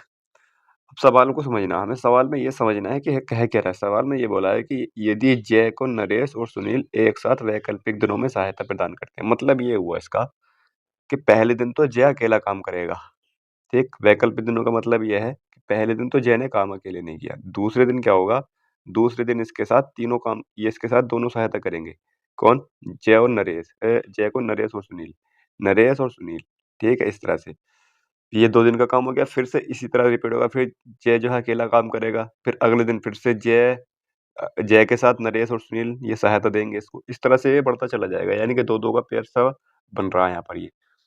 तो इस तरह से बात समझ में आ गई होगी, यानी कि पहले दिन जय अकेला काम करेगा, फिर अगले दिन वैकल्पिक दिन मतलब अगले दिन नरेश और सुनील उसको सहायता देंगे, तो तीनों काम करेंगे मिलकर। फिर अगले दिन फिर अकेला जय काम करेगा, फिर उसके अगले दिन फिर तीनों काम करेंगे, इस तरह से चलता रहेगा ये। तो कुल मिला के मुझे यहाँ ये पता लग गया कि पहला दिन ये था और दूसरा दिन ये था यहाँ पर, ठीक? तो मुझे लगा कि दूसरे दिन पहले और दूसरे दिन कितना काम हो गया। पहले दिन कितना काम हुआ? 3 दिन। जय ने करा 3 दिन और फिर इन्होंने तीनों ने काम करा। 3, 2, 5 और 1 6। 6 दिन दूसरे दिन हुआ, यानी 6 काम दूसरे दिन हुआ। तो 2 दिनों में टोटल 9 काम हो गया ये। टोटल 9 काम हो गया 2 दिनों में। ये बात समझ में आ गई। अब यहाँ पर ये देखना है कि अगर 9 काम होता है 2 दिन में, तो मुझे काम कितना करना है? 60। 60 काम करना है तो 9 को मुझे 60 के पास ले जाना है। कैसे लेके जाऊँगा? 6 से गुणा करूँगा, 6 नम 54, दोनों तरफ 6 से गुणा कर दूँगा। ये आ जाएगा 6 नम 54, 54 इधर आ जाएगा, 6 दूनी 12 इधर आ जाएगा। यानी कि 54 काम हो जाएगा 12 दिन में। ठीक? अब बारी किसकी आएगी? बारी किसकी आएगी? ये यहाँ पर खत्म हो रहा था दूसरे दिन पर, तो बारी अब आएगी जय की। जय करेगा काम अकेला। जय की यूनिट कितनी है? 3। जय कर देगा 3 यूनिट 1 दिन में। 54 है, ये 3 है यहाँ पर, यानी कि 57 काम हो जाएगा। 3 यूनिट काम कर देगा, इधर काम चल रहा है, इधर घंटे, इधर दिन चल रहा है, इधर काम चल रहा है हमारा। तो यहाँ पर ये आ जाएगा 13 दिन। यानी कि अगले दिन आके वो 3 यूनिट काम कर देगा जय आकर के। 57 हो जाएगा 13 दिन में। बचा कितना काम अभी? अभी काम बच रहा है 3। यहाँ पर 60 काम पहुँचाना था ना हमें, 60, ये 57 काम हो चुका है और 3 काम शेष बच रहा है। 3 काम अगर शेष बच रहा है तो उस 3 काम को कौन करेगा? उस 3 को काम करेंगे तीनों। इस 3 को तीनों काम करेंगे क्योंकि जय ने कर दिया। अब अगला दिन नंबर किनका है? इन तीनों का है। ये तीनों काम करेंगे, यानी कि वो जो काम होगा, अब ये अगला काम कितना बच रहा है? 3 काम बच रहा है ना यहाँ पर, तो इस काम को ये करेंगे कितनी एफिशिएंसी? 6 की एफिशिएंसी से। 6 की एफिशिएंसी से करेंगे, काम कितना बच रहा है? काम बच रहा है अभी यहाँ पर 3, ठीक? इस तरह से आ जाएगा। तो 13 से ही 1/2 कर सकते हैं इसको, 3 दूनी 6 कट जाएगा, तो यानी कि 13 से ही 1/2 दिन में टोटल काम पूरा हो जाएगा वो। तो ये आंसर है इसका। ये बात समझ में आ गई होगी। तो इस तरह से कर लेंगे इसको। अगला क्वेश्चन दे रखा है कि 70 और 100 के बीच अभाज्य आने वाली अभाज्य संख्याओं का औसत बताना, औसत कितना होगा? तो ज़ाहिर-सी बात है, हम 100 तक के बीच तो बहुत गुणा भाग बहुत करते रहते हैं, ठीक है? 100 के अंदर तो 100 और 200 के अंदर तो लगभग गुणा होती रहती हैं। तो ये हमें पता होना चाहिए कि जो गुणा में नहीं आ रहा है वो अभाज्य संख्या होगी। मान लें जैसे मैंने करा 19 तिया 57, कहाँ तक 70 तक है ना ये?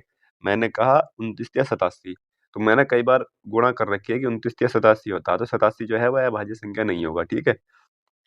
तो इस तरह से बहुत से तो हमें ऐसा याद होगा, तो हम जल्दी-जल्दी भी लिख सकते हैं इनको। तो इसमें देखो कौन-कौन सी हो जाएगी। 70 के बाद 71 नहीं आता, 73 नहीं आता, 74, 75, 76, 77, 78, 79 नहीं आता, 81, 82, 83 नहीं आता, 84, 85, 86, 87, 87, 28, 29, 87 भी मैंने किया है, 87, 88, 89 नहीं आता है, ठीक है? 89 नहीं आता, कहाँ तक है? 100 तक ही है। उसके बाद 91 भी आता है, 92, 93, 94, 95, 96, 97 नहीं आता है, 98, 99, 100 ये नहीं आता। इसका मतलब ये केवल 6 संख्याएँ हैं यहाँ से 70 से लेकर 100 के बीच तक। इनको जोड़ लेंगे, जोड़ने के बाद इनका हम क्या कर देंगे? 6 से भाग कर देंगे, औसत निकल आएगा। 30 और 8, 8, 16, 16 और 30 कितने हो जाएँगे? ये हो जाएँगे 48, हासिल 3 बचे तो यानी कि 449, सॉरी 49 आ जाएगा, इसका मतलब 492 आ जाएगा यहाँ पर ये। ये टोटल 492 इसका योग आ जाएगा और मुझे भाग करनी है 6 से। 6 से भाग करूँगा तो कितना आएगा यहाँ पर? 6 सत्ते 42, 6 अट्ठे 48 और 6 दूनी 12, यानी कि 82 आ जाएगा, जो कि ऑप्शन नंबर बी में है। अगला क्वेश्चन भी इसी में ही है। अगला क्वेश्चन ये दिया है कि एक नदी पर पी, क्यू तथा आर नगर बसाए गए हैं। ठीक है, क्वेश्चन ये भी अच्छा क्वेश्चन है वैसे, और क्वेश्चन में ऐसा कुछ है नहीं। ये देखने में ऐसा लग रहा है कि बहुत बड़ा सवाल है ये। तो एक नदी पर पी, क्यू, आर 3 नगर बसाए गए हैं। भाई ये नदी है यहाँ पर। ठीक, ये नदी है। इस पे पी, क्यू, आर 3 नगर बसाए गए हैं। क्यू, पी और आर से बराबर दूरी पर, यानी कि क्यू जो है यहाँ पर बीच में होगा। क्यू यहाँ पर है, पी यहाँ है और पी, क्यू, आर यहाँ पर है। ठीक है, ये बात समझ में आ गई। आगे बोला कि मनीष 10 घंटे में पी से क्यू तक जाता है और वापस आ जाता है, यानी कि मनीष है। मनीष क्या करता है, मनीष यहाँ से चलता है, यहाँ जाता है, ठीक? और फिर वापस आता है वो, तो उसको कितने 10 घंटे लगते हैं उसको। उसको 10 घंटे लग रहे हैं यहाँ पर। इसके बाद आगे देखो, आगे बोला कि वह पी से आर तक जाने में 4 घंटे लेता है। भई यहाँ से यहाँ तक जाने में कितने घंटे ले रहा है? यहाँ से यहाँ तक जाने में 4 घंटे ले रहा है केवल वो। ठीक? तो इसका मतलब ये हुआ कि जो नदी है वो इधर से बह रही है। इसी की साइड में बह रही है पी से आर की तरफ को। क्योंकि यहाँ पर उसको केवल 4 घंटे लग रहा है, जब वापस आ रहा है ना यहाँ को ये 10 घंटे लग रहे हैं, इस चीज़ से हम अंदाज़ा भी लगा सकते हैं यहाँ पर। तो यहाँ पर ये इधर को नाव बह रही है, वो नदी बह रही है, तो यहाँ से यहाँ तक दूरी तय करने में कितना समय लगेगा बताइए? यहाँ से या बराबर दूरी है, ये वाली और ये वाली बराबर दूरी है, क्योंकि यहाँ पर पहले कह रहे थे क्यू जो है बीच में है। क्यू बीच में है तो ये और ये दोनों बराबर हो गए, दोनों साइड। तो इसका मतलब यहाँ से यहाँ तक 4 घंटे लग रहे हैं, तो दोनों तरफ 2-2 घंटे लग रहे होंगे उसे। 2 घंटे उसको यहाँ लग रहे होंगे और 2 घंटे उसको यहाँ लग रहे होंगे। ठीक है? यहाँ से यहाँ तक जाने में 2 घंटे, फिर यहाँ से यहाँ तक जाने में 2 घंटे। ठीक? इसका मतलब ये से यहाँ तक नदी के सामने जा रहा है तो उसको 2 घंटे लग रहे हैं। और उसको विपरीत दिशा में तैर कर आ रहा है तो उसको फिर कितने 8 घंटे लगे होंगे। 8 घंटे लगेंगे तभी तो उसको टोटल 10 घंटे लग रहे हैं ये। टोटल 10 घंटे लग रहे हैं ना वापस आने और जाने में। भई 2 घंटे तो उसको जाने में और वापस आने में 8 घंटे लग रहे होंगे। टोटल तभी उसको 10 घंटे लग रहे हैं। तो इसका मतलब ये हुआ कि मैं डीएस, यूएस, बी और डब्ल्यू लिखता हूँ।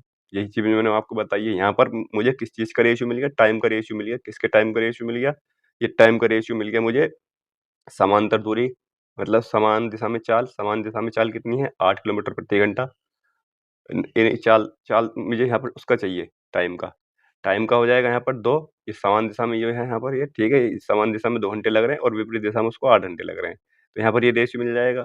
ये मुझे इसकी स्पीड मिल जाएगी, स्पीड इसकी जस्ट उल्टी हो जाएगी, 8 और 2। ये कब होता है? जब दूरी बराबर है। और देखो दूरी बराबर है यहाँ पर, यहाँ से यहाँ तक जाने के लिए भी और आने के लिए भी, तो 8 और 2 हो जाएगा। बी और डब्ल्यू कितना हो जाएगा? बी कितना हो जाएगा? बी 5 हो जाएगा और ये कितना हो जाएगा? 8 में से 2 जाएगा, 6 और ये 3 हो जाएगा। ये बात समझ में आ गई? ऐसे ही करते हैं हम। इसका मतलब सवाल में पूछा है कि शांत जल में नाव की चाल और पानी की चाल। शांत जल में नाव की चाल ये है और पानी का वेग ये है, तो 5 और 3 का अनुपात है। ऑप्शन नंबर ए ठीक हो जाएगा। कुछ था इसमें? कुछ भी नहीं है। इसमें सिर्फ एक समझ का फेर है। सवाल में कुछ नहीं है, 5 और 3 इसका अनुपात आ जाएगा। अगला क्वेश्चन ये है कि यदि किसी समांतर श्रेणी एपी का 16वां तथा 20वां पद 985 है, 985 तथा 441, तो उसका 90वां पद ज्ञात कीजिए। अगर इसमें 90वें पद का योगफल ज्ञात करना होता ना, तो इसमें सबसे पहले हम ये सवाल में अगर ये पूछ लेता कि 90 पदों का योगफल ज्ञात कीजिए, तो ये थोड़ा-सा कैलकुलेटिव हो जाता सवाल फिर, ठीक? तो उसमें हम क्या करना पड़ता, 90 का के लिए तो हमें इसमें 90/2 करना पड़ता। जब हम पदों का योगफल निकालते तो n/2 करते हैं, तो यहाँ पर 45 आ जाता। तो मुझे 45 में 5 या 9 का मैं मल्टीपल देख लेता बस इसमें, ठीक है? तो वो मुझे सी दिख रहा था यहाँ पर, हो सकता है सी हो जाता लेकिन सी नहीं था, ठीक है? इस तरह से कर लेते हैं, हालाँकि इस तरह का इसमें ऑप्शन नहीं दिए हुए हैं। तो इसको कैसे करेंगे? इसमें दिया हुआ है कि 16वां और 20वां, 16वां पद कैसे निकलता है? a प्लस 15d होता है। a प्लस 15d कितना हो जाएगा? ये कितना है? 385, ठीक? और इसके बाद दिया हुआ 20वां, a प्लस 20 को पहले 19d लिखेंगे। ये कितना है? 441, ठीक है? इसको घटा दूँगा, दूसरे में से पहले को घटा दूँगा तो यहाँ पर 4d बचेगा, 4d बचेगा। इसको इसमें से घटा दूँगा तो ये 6 बचेगा यहाँ पर, और 13 में से 8 जाएँगे, 5 बचेगा यहाँ पर, ठीक है? तो कुल मिला के यहाँ 56 ही बच रहा है ये।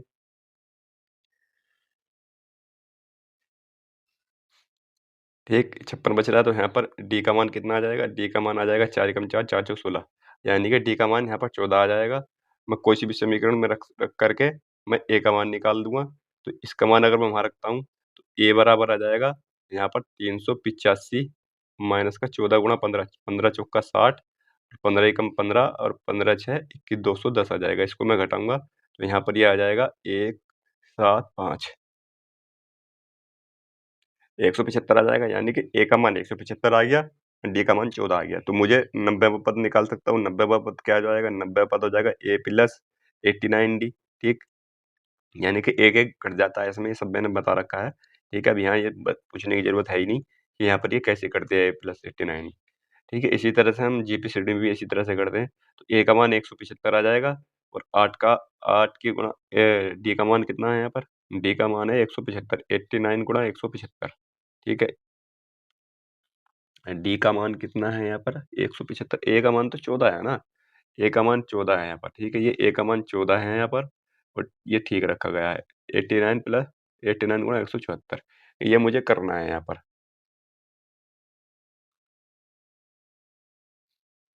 अरे वो मैं सही रख रहा था यहाँ पर, ये आ जाएगा यहाँ पर। देखो ये मुझे निकालना है ए प्लस 89 डी, ए प्लस 89 डी निकालना है यहाँ पर। तो मैं यहाँ पर रखूंगा ए का मान कितना है, ए का मान है 175, ठीक है। सही रख रहा था मैं पहले।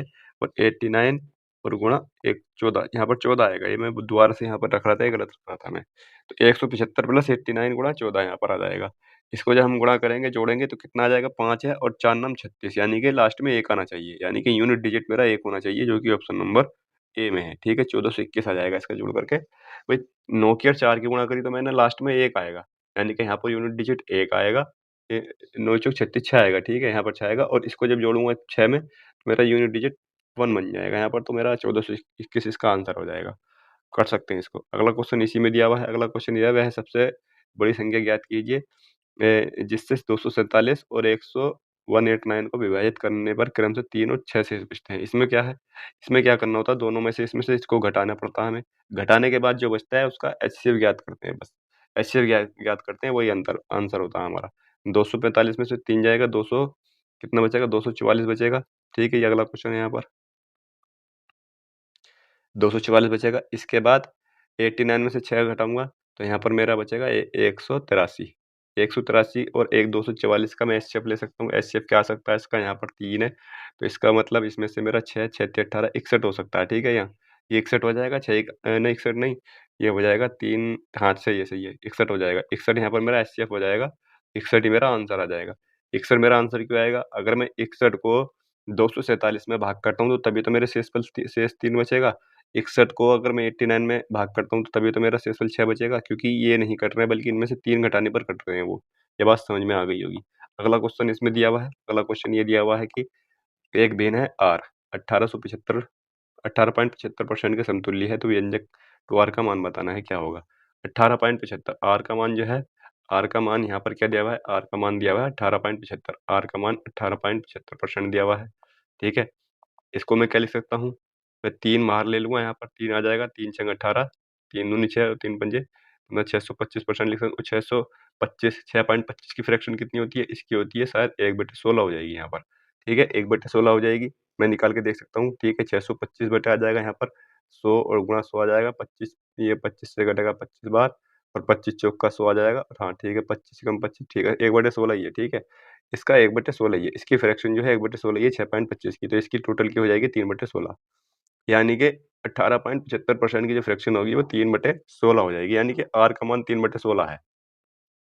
मुझे क्या ज्ञात करना है, 8 स्क्वायर यानी कि 64 कर दूंगा मैं डायरेक्ट, 64/9 और गुणा मुझे क्या ज्ञात करना है, मुझे 2r स्क्वायर यानी कि इसका वर्ग करूंगा 4 आ जाएगा यहाँ पर, 4 आ जाएगा और इसका करूंगा 3 3 9 आ जाएगा और 16 का वर्ग हो जाएगा 256, ठीक है। 16 का वर्ग 256 हो जाएगा। 9 से 9 कट रहा है यहाँ पर, ये 9 से 9 कट जाएगा, ये 9 से 9 ये वाला है यहाँ पर, 9 से 9 कट जाएगा और बचेगा 4 चौक 16 और 4 छंग 24, यानी कि ये भी कट जाएगा यहाँ से, यानी कि कुल मिला के ये एक आ जाएगा यहाँ पर, ठीक है। ऊपर भी 256 नीचे भी 256, तो ऑप्शन नंबर डी टी इसका ठीक आ जाएगा। ऑप्शन नंबर डी एक इसका सही हो जाएगा आंसर।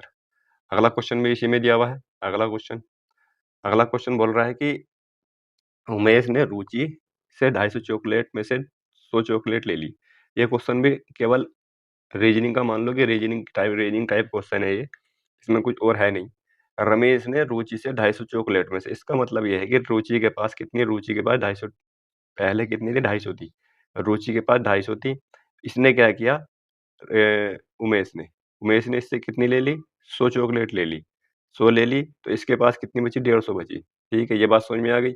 आगे बोला है कि उमेश ने अपनी 20% चॉकलेट का 20% भाग सलाका को, इसने क्या किया, 20 तो दे दी सलाका को, ठीक, और 35 भाग मेरी को दे दिया, यानी कि 35 दे दी मेरी को, ठीक है, 35 दे दी मेरी को। इसके पास कितनी बची होंगी, फिर रुचि ने अपनी बची हुई, तो रुचि ने, अब रुचि के पास बची की बात कर रहा है यहाँ पर, ठीक है। अब कर रहा है रुचि के पास कितनी बची, 150, क्योंकि 250 में से 100 इसे दे दी थी, इसके बाद 150 बच रही है। फिर रुचि ने अपनी बची हुई चॉकलेट का 50% भाग, 50% भाग यानी कि 75, 75 किसको दे दिया, 75 दे दिया उमेश को, ठीक है। तो उमेश के पास कितनी बच रही हैं? यहाँ पर देखो 100 में से इसने 20 और 25 इसको दे दी, 20 और 25 55 यानी कि इसके पास 45 बच रही हैं अभी। 45 के पास बच रही हैं, 75 इसने और दे दी अपनी आधी। तो कितने जोड़ जाके कितने हो जाएँगे? 7 4 11 120 हो जाएगा, ठीक है? ऑप्शन नंबर इसका सी ठीक हो जाएगा 120 यानी कि उमेश के पास जो है वो 120 चॉकलेट है। अगला क्वेश्चन ये है कि 2 पाइप ए और सी एक टैंक को क्रम से 10 घंटे और 15 घंटे में भर सकते हैं। ये एक पाइप है ए और ये एक पाइप है सी। ये भरता है 10 घंटे में, ये भरता है 15 घंटे में इसको। दोनों का एलसीएम 30 आ जाएगा। इनकी एफिशिएंसी 10 से 30 और 15 दूनी 30 आ जाएगी। आगे बोल रहा है कि यदि पाइप ए हर समय खुला रहता है और सी को केवल 30 मिनट के लिए खोला जाता है, यानी कि सी को केवल 30 मिनट के लिए खोला जाता है। तो मुझे क्या करना होगा? मुझे इसमें से सी का काम बाहर निकालना पड़ेगा। सी कितने काम कर रहा है? 30 मिनट में। ये घंटे में चल रहा है यहाँ पर, ये घंटे में। तो यहाँ पर 30 मिनट में कितना काम करेगा? सी की एफिशिएंसी कितनी है? 2। 30 मिनट में कितना काम करेगा? 1/2 घंटा। 30 मिनट को 1/2 घंटा कर सकता हूँ, यानी कि 1 यूनिट काम करेगा केवल। सी ने केवल 1 यूनिट काम किया है। बच कितनी रही है अभी? 29 यूनिट काम बच रही हैं। 29 यूनिट काम बचा हुआ है, इसको कौन कर रहा है? इसको काम कर रहा है ए, यानी कि ए लगा हुआ है इस पर। इसको काम कर रहा है, यानी कि यहाँ पर 29 काम को करेगा ए। तो टैंक को बनने में लगने वाला समय कितना आ जाएगा? 3 अट्टे 24, 3 नम 27 आ जाएगा और बचेंगे कितने? 2 बचेंगे, ठीक है? 9 सही 2/3 आ जाएगा। 9 सही 2/3 इसका आंसर आ जाएगा, जो कि ऑप्शन नंबर ए में। 2 मित्रों चेतन और विपुल, इनकी मासिक आय क्रम से 5-7 के अनुपात में है और इनमें से प्रत्येक 96,000 बचाता है और इनका मासिक व्यय 1.1:9 है। तो यहाँ पर 2 मित्र हैं, चेतन और विपुल। इसकी मासिक आय कितनी है? 5 और 7 के अनुपात में है दोनों की। ये आय है, आय का, और इसका व्यय जो है एक्सपेंडिचर, इनका अनुपात है 1 और 3। ये सेविंग कर रहे हैं, सेविंग कितना कर रहे हैं? ये कर रहे हैं 96,000 और ये भी 96,000, दोनों 96,000 रुपए की बचत कर रहे हैं यहाँ पर। तो यहाँ पर मैं क्रॉस मल्टीप्लाई करूँगा, 3 पंजे 15 और 1 सत्ते 7 आ जाएगा यहाँ पर। सेम यही करूँगा, इसकी मैं यहाँ पर गुणा करता हूँ, इसकी यहाँ मैं अगर गुणा करता हूँ, तो ये गुणा करने पर मुझे घटाना पड़ेगा। तो कुल मिला के मैं इसको डायरेक्टली भी कर सकता हूँ। देखो यहाँ 96,000 है, यहाँ भी 96,000 है। तो मैं 96,000 दोनों तरफ से कॉमन रहेगा, तो यहाँ पर घटने पर 2 बचेगा, यानी कि मुझे 2 से गुणा करनी पड़ेगी 96 की केवल। यही मेरा डिफरेंस आ जाएगा। 2 छंग 12, 2 नम 18 और 1 19, ठीक है? ये आ जाएगा 1,92,000। ये इनका डिफरेंस आ जाएगा। यहाँ पर डिफरेंस कितना है? 8 और यहाँ पर डिफरेंस है 192, यानी कि 8 का मान 192,000 है यहाँ पर। ये आ जाएगा, 1 का मान आ जाएगा 8 दूनी 16 और 8 चौक 32, यानी कि 1 का मान 24 आ जाएगा। मुझे क्या ज्ञात करना है? मुझे ज्ञात करना है चेतन की मासिक आय। चेतन की मासिक आय कौन सी है? ये वाली है। ये इनकम है ना, इसका यूनिट 5 है, तो 5 से गुणा कर दूंगा, 24 पंजे 120 आ जाएगा। 120, ठीक है? 1,20,000 ऑप्शन नंबर ठीक हो जाएगा, इसका ऑप्शन नंबर सी में है। अगला क्वेश्चन इसमें कि अंकों 1 2 3 4 5 तथा 6 से 3 अंकों की कितनी सम संख्याएं बनाई जा सकती हैं जब अंकों की पुनरावृत्ति की अनुमति न हो, ठीक है? तो यहाँ पर कितनी संख्या 3 अंकों की संख्या बनाने की बात की जा रही है यहाँ पर, 3 अंकों की। तो 3 अंकों की संख्या किस तरह से बनेगी? इस तरह से बनेगी 3 अंकों की ये। 1 अंक, दूसरा अंक और तीसरा अंक इसमें आना चाहिए। सवाल बोला कि सम संख्या बनाई जाती है। सम संख्या क्या होती है? सम संख्या तब होगी जब लास्ट में क्या होना चाहिए? लास्ट में इनमें से ये 2 आ सकता है, 4 आ सकता है और 6 आ सकता है, यानी कि 3 तरीके से आ सकते हैं ये। ये 3 तरीके से आ सकते हैं, या तो पहले 2 आ सकता है, 4 भी आ सकता है और यहाँ 6 भी आ सकता है, लास्ट में कोई सा भी एक। एक अगर मैंने यहाँ पर ले लिया, टोटल अंक कितने हैं? 1 2 3 4 5 6, 6 है टोटल। 1 ले लिया तो 5 मुझे अंक यहाँ रखने पड़ेंगे, ठीक है? 1 यहाँ और ले लिया, 5 में से 4 मुझे यहाँ रखने पड़ेंगे, कोई सा भी एक, ठीक है? तो ये टोटल इसका तरीका हो जाएगा। 4 पंजे 20, 20 तिया 60, यानी कि 60 संख्याएँ बनाई जा सकती हैं ऐसी। ऑप्शन नंबर सी ठीक हो जाएगा, क्वेश्चन वैसे आसान है ये तो। अगला क्वेश्चन ये दिया हुआ है। अगला क्वेश्चन अब ये ट्रेन का है। ये मुझे अच्छा सवाल लगा था कुल मिला के। यहाँ पर ये सवाल जो है, ये जिस तरह से ये बनाया गया था, इसका पाई चार्ट बनाया गया था इस क्वेश्चन का, ये मुझे बहुत अच्छा लगा था। लेकिन मैं इसको जो है ना, ये जिस इस तरह के जितने भी हैं, ये लगभग 10 से 10-15 ऐसे 10 से 15 ऐसे पाइग्राफ होंगे इस तरह के, जो इम्पोर्टेंट वाले हैं। वो उनको मैं एक, जब 40 प्रैक्टिस सेट पूरे हो जाएँगे ना, तो उसके बाद में सबको एक साथ बना दूँगा, इनको मैं एक साथ बना दूँगा। अच्छे प्रैक्टिस सेट है ये, इसमें यहाँ पर समय रहेगा नहीं इसमें, ठीक है? एक तो समय नहीं रहेगा और जगह नहीं रहेगी इसमें थोड़ी-सी, तो मैं इसको अलग से करूँगा, थोड़ी-सी और अच्छा-सा करके इसको मैं, ठीक है? तो मैं यहाँ पर अगला सवाल ये लेता हूँ, इसको मैं भी छोड़ देता हूँ, मैं इनको बाद में करूँगा, ठीक है? तो यहाँ पर ये क्वेश्चन दिया है कि 2 संख्याओं का महत्तम समापत और लघुत्तम समापत 2 और 72 है। बड़ी संख्या छोटी संख्या के 2 गुने से दो अधिक है यहाँ पर। तो यानी कि हमें पता होना चाहिए कि पहली संख्या का गुणनफल और बड़ी संख्या का गुणनफल जो होता है, यानी कि पहली संख्या दूसरी संख्या का गुणनफल जो होता है वो इनके एलसीएम और एचसीएफ की गुणा के बराबर होता है। ठीक, ये बात पता होनी चाहिए। पहली संख्या अगर मैं मान लो, यानी कि छोटी संख्या अगर मैं यहाँ पर ए ले लूँ, तो बड़ी संख्या क्या हो जाएगी? बड़ी संख्या हो जाएगी छोटी संख्या के 2 गुने से। छोटी संख्या के 2 गुने से 2 अधिक है, यही तो बोला है यहाँ पर, यही तो आ जाएगा। एलसीएम एचसीएफ 2 आ जाएगा और एलसीएम यहाँ पर 72 आ जाएगा। ये आ जाएगा, यहाँ पर आ जाएगा ए का मान A2A + 2, या मैं इसको ऐसे भी कर सकता हूँ, यहाँ से दो कॉमन बाहर लेकर के डायरेक्टली वहाँ गुणा कर दूंगा। ठीक है, भाग कर दूंगा डायरेक्टली, इसको थोड़ा सा आसान मैं इस तरह से कर सकता हूँ। देखो यहाँ पर ये ए आ जाएगा और यहाँ A+1 बचेगा यहाँ पर, और ये खत्म हो जाएगा, 72 बचेगा केवल यहाँ पर। इतना मैं काम कर सकता हूँ। अब इतना करने के बाद या तो मैं इसको पूरा करके सोल्व कर लूंगा। ठीक है, सोल्व कर लूंगा, कैसे करूंगा? जैसे इस तरह से करूंगा, A² + A और बराबर का 72 आ जाएगा। हालांकि इतना करना नहीं है, ऐसा नहीं करना है, क्योंकि इसमें समय लगता है थोड़ा सा, और हमारा आंसर यहाँ बहुत आसानी से आ जाता है। या A² + A माइनस का 72 भी कर सकता हूँ, बराबर 0 आ जाएगा।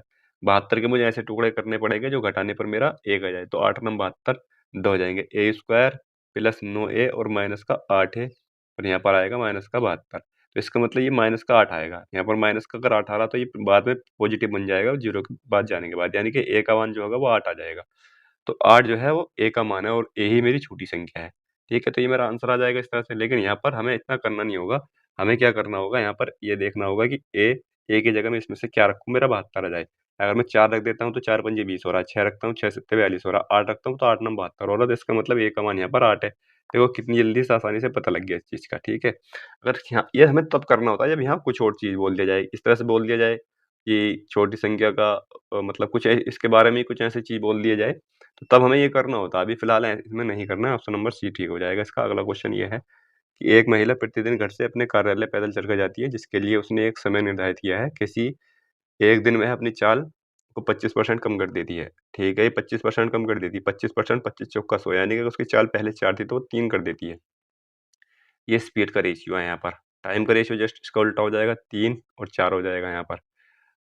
अब सवाल में बोला है कि वह अपने समय में से उस दिन उसे अपने सामान्य समय के किस भाग तक देरी होगी। तो देरी कितनी हो रही है उसको? देरी हो रही है 1 यूनिट की देरी हो रही है उसको। 1 यूनिट की बोला है कि सामान्य समय से, सामान्य समय कितना है उसका? 3 है। तो इसका 1/3, 1/3 इसका आंसर आ जाएगा। ऑप्शन नंबर ए ठीक हो जाएगा। 1 की देरी हो रही थी सामान्य समय के 1/3। ठीक, अगला क्वेश्चन। अगला क्वेश्चन ये दिया हुआ है यहाँ पर कि एक अर्धगोला एक घन पर रखा गया है। इसके सामने एक दृश्य आकृति की कुल ऊंचाई 21 सेंटीमीटर है, यानी कि इसकी जो ऊंचाई है ना यहाँ पर, ये टोटल 21 सेंटीमीटर की है यहाँ पर। ये 21 सेंटीमीटर की है। आगे बोला अर्धगोले के वक्र पृष्ठ क्षेत्रफल और घन के कुल पृष्ठ क्षेत्रफल का अनुपात 11:42 है। ठीक, ठीक है, करते हैं। इसमें यहाँ से ही कुछ मिलेगा, कुछ यहाँ पर दिख नहीं रहा मिलता हुआ, तो यहाँ पर हम देखते हैं अर्धगोले का वक्र पृष्ठ क्षेत्रफल। अर्धगोले का वक्र पृष्ठ क्षेत्रफल होता है 2πr²। ठीक है, अगर संपूर्ण पृष्ठ की बात करें तो 3πr² होगा इसका। ठीक है, ये बात पता होनी चाहिए। तो यहाँ पर 3π² हो जाएगा इसका संपूर्ण पृष्ठ। तो यहाँ पर 2πr², अगर मैं इसकी त्रिज्या r मान लूँ तो, ठीक है, इसकी त्रिज्या अगर मैं r ले लूँ, ये हो जाएगा। और इसका अगर मैं ये यहाँ से यहाँ तक जो है, अगर इसको मैं a मान लेता हूँ इसको, ठीक है, ये यानी कि इसका एक एक कोण जो है वो a है।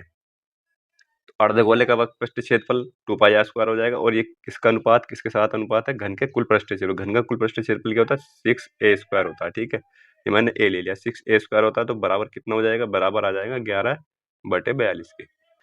यहाँ पर ये आ जाएगा। यहाँ से मैं इसको कैंसिल आउट कर लूंगा, 2 से इसको भी काट सकता हूँ, 6 से इसको भी काट सकता हूँ।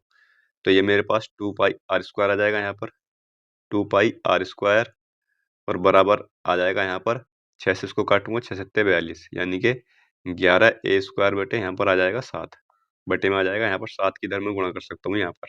ठीक है, इस तरह से कर लूंगा, इस तरह से करने में आसानी होगी यहाँ पर। ठीक, पाई का मान रख दूंगा 22/7, 7 से 7 कट जाएगा, 22 दूनी 44 आ जाएगा, यानी कि 44r² बराबर 11a² बचेगा। 11 से इसको काटूंगा, 4 बार कटेगा यहाँ पर, 4 बार कट जाएगा, यानी कि ये आ जाएगा यहाँ पर 4r² और बराबर a² यहाँ पर आ जाएगा। या यहाँ पर मैं निकाल सकता हूँ a² बटे r²। या आर स्क्वायर बटे ए स्क्वायर भी निकाल सकते, कुछ भी निकाल सकता हूँ यहाँ से मैं। तो यहाँ पर मैं ए बटे ए स्क्वायर बटे आर स्क्वायर निकालता हूँ, तो मेरे पास आएगा 4 ऊपर आएगा और 1 नीचे आएगा यहाँ पर। तभी मैं इनकी क्रॉस मल्टीप्लाई करूँगा, तभी मेरा ये आएगा यहाँ पर, ठीक है। इसका मतलब ए बटे आर का मान कितना आ जाएगा? ए बटे आर का मान आ जाएगा 2 बटे 1, ठीक। इतनी बात समझ में आ गई? इतना करना पड़ेगा, इसमें इतना कर लेंगे। यहाँ पे ए का मान 2 आ जाएगा और आर का मान 1 आ जाएगा यहाँ पर। अब यहाँ पर आर का मान कितना आ गया? आर का मान यहाँ पर आ गया 1, आर का मान 1 आ गया और इसका मान ए का मान आ जाएगा 2 यहाँ पर। यानी कि 2 और 1 3, 3 यूनिट का मान कितना है? 3 यूनिट का मान है 21। यहाँ पर दिया हुआ है 3 यूनिट का मान 21 हो जाएगा। 1 यूनिट का मान कितना हो जाएगा? 7 आ जाएगा। 1 यूनिट का मान अगर 7 है, तो आर का मान 7 हो जाएगा और इसका मान 14 हो जाएगा, ठीक। ये बात समझ में आ जाएगी? ए का मान 14 हो जाएगा और आर का मान 7 हो जाएगा। इतना बात समझ में आ गई? अब इसमें ज्ञात क्या करना है? ज्ञात करना है इसमें आकृति का कुल आयतन। आकृति का कुल आयतन मतलब एक तो इसका आयतन, ठीक है। ये क्या है? ये अर्धगोला, अर्धगोले का आयतन और इसका आयतन टोटल। ये घन है, इसका घन का आयतन। अर्धगोले का आयतन कितना होता है? अर्धगोले का आयतन होता है 2/3 पाई आर की घात 3, ठीक है। और प्लस में क्या करना पड़ेगा? प्लस ए की घात 3। ये काम अब हमें इसमें करना पड़ेगा, ठीक है। तो कुल मिला के कैलकुलेटेड सवाल तो है ही है थोड़ा सा, लेकिन करना इसी तरह से पड़ेगा। ये 2/3 आ जाएगा यहाँ पर। पाई का मान कितना आ जाएगा? 22/7 आ जाएगा। और यहाँ पर आ जाएगा 3, ये कितना है? आर, आर का मान कितना है यहाँ पर? घन आ जाएगा, यानी कि 49 × 7 कर सकता हूँ मैं इसको।